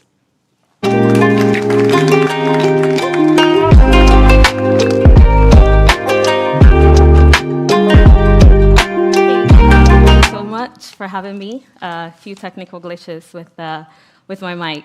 Well, distinguished guests, friends, and everyone joining us from the world today, it's an honor to be here with you today to commemorate the 80th anniversary of the bombings of Hiroshima and Nagasaki. This moment is for you. This moment is for us. Because whether you're here in the room or you're watching from Hiroshima, you're watching from Helsinki, you're watching from Nairobi or New York, you are part of the future that the Hibakusha and all nuclear weapons survivors have been fighting for, have spent decades of their lives fighting for. Their survival of the violence, of devastation of nuclear weapons should not simply be a reminder of their pain. It should warn us. It should get us to engage. It should teach us. It should give us a chance to choose something better. So to them today and every single day, I say thank you. It takes unimaginable courage to relive your trauma so that the world can learn. Thank you for your persistence, even when the world looked away. For 8 decades, you've carried memories of fire, of ash, of silence, and of loss. But all of this has not hardened us, it has awoken us.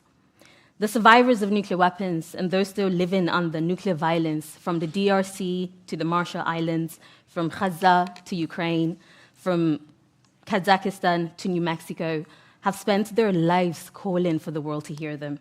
And as we heard today, their message is as urgent as it is simple. Please share our stories. Tell the truth of what happened to us before it's too late. The Cranes of Memory campaign is our global answer to that call. It's not just a tribute, it's a continuation of their testimony and legacy of advocacy against nuclear weapons. It's our collective promise to them to remember, to reflect, and most importantly, to act. This campaign is about memory, yes, but it's not just that. It's more than that. It's about legacy. It's about action. It's about us. It's about you and I, those here in the room with us, and those watching us from wherever you are in the world. It's about us showing up. Because we are not here to simply honor and commemorate the past. We are here to adopt their stories, to carry them forward into our classrooms, into our parliaments, into the hearts and screens of millions.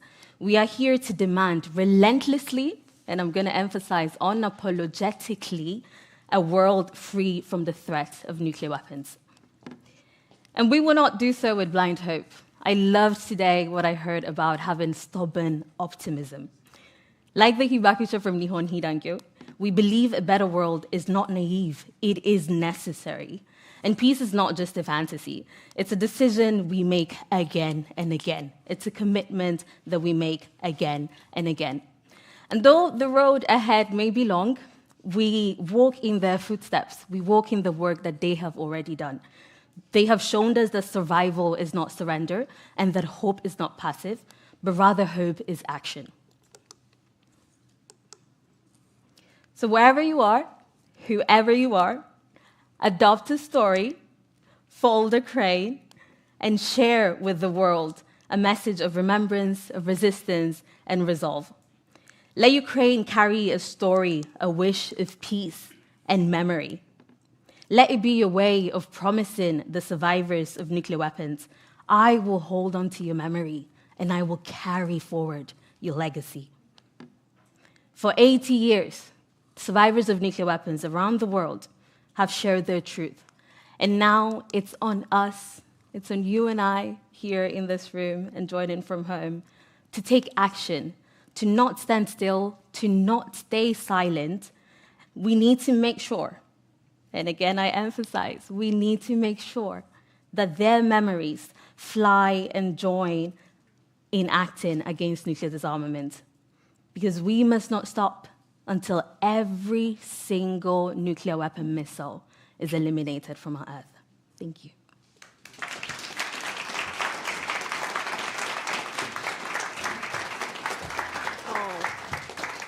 Thank you so much, Vanessa. Thank you.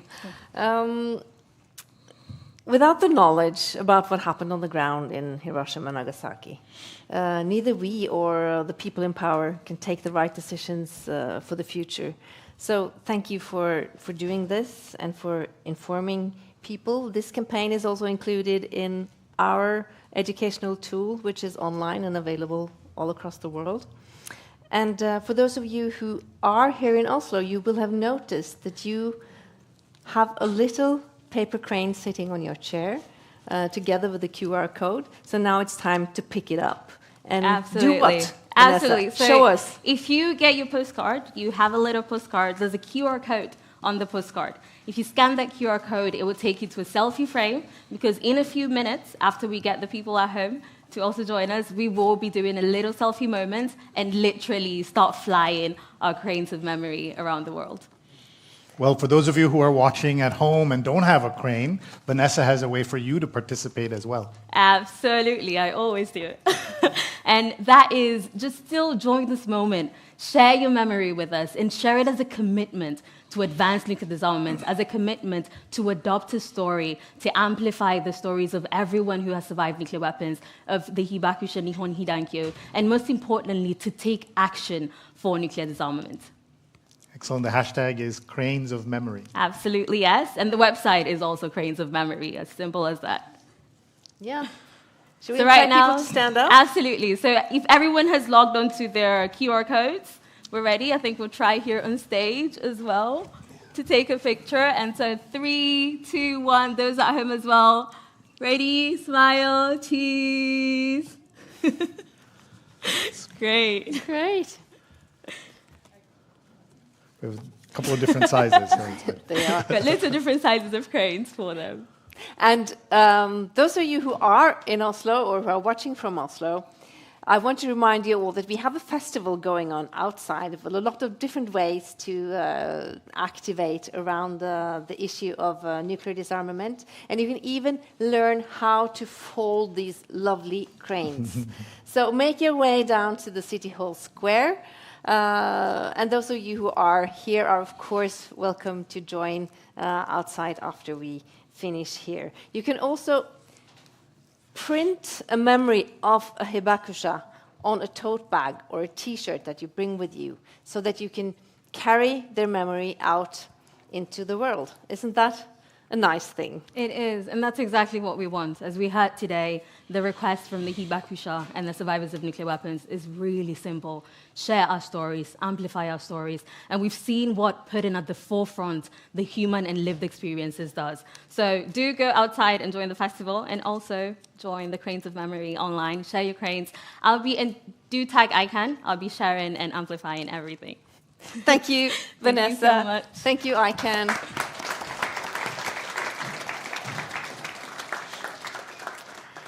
And as we conclude the program from the stage here at the Nobel Peace Center, I want to thank each and every one of you for joining, for being here with us today, and a special thanks to Masako Wada for coming all the way from Japan to be with us here in Oslo. And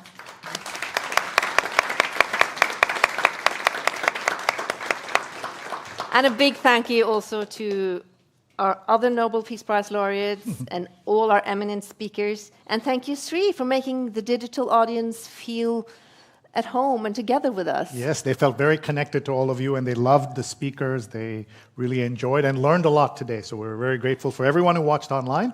And if you and your friends would like to see this again, you can go to our website at nobelpeacecenter.org and go to our YouTube and our Facebook. And please learn more about the work of last year's winners of the Nobel Peace Prize by going onto our website or the next time you're here at the Nobel Peace Center. I also want to thank our main partners, Hydro and Reitan Retail, for their generous support, and our conference supporters, the Norwegian Ministry of Foreign Affairs, the Bergesen Foundation, the Outrider Foundation, Lex International, and Scandinavia, Japan, Sasakawa Foundation. They made this event possible. And thank you all for being here, and I wish you all a very peaceful rest of the day. Goodbye.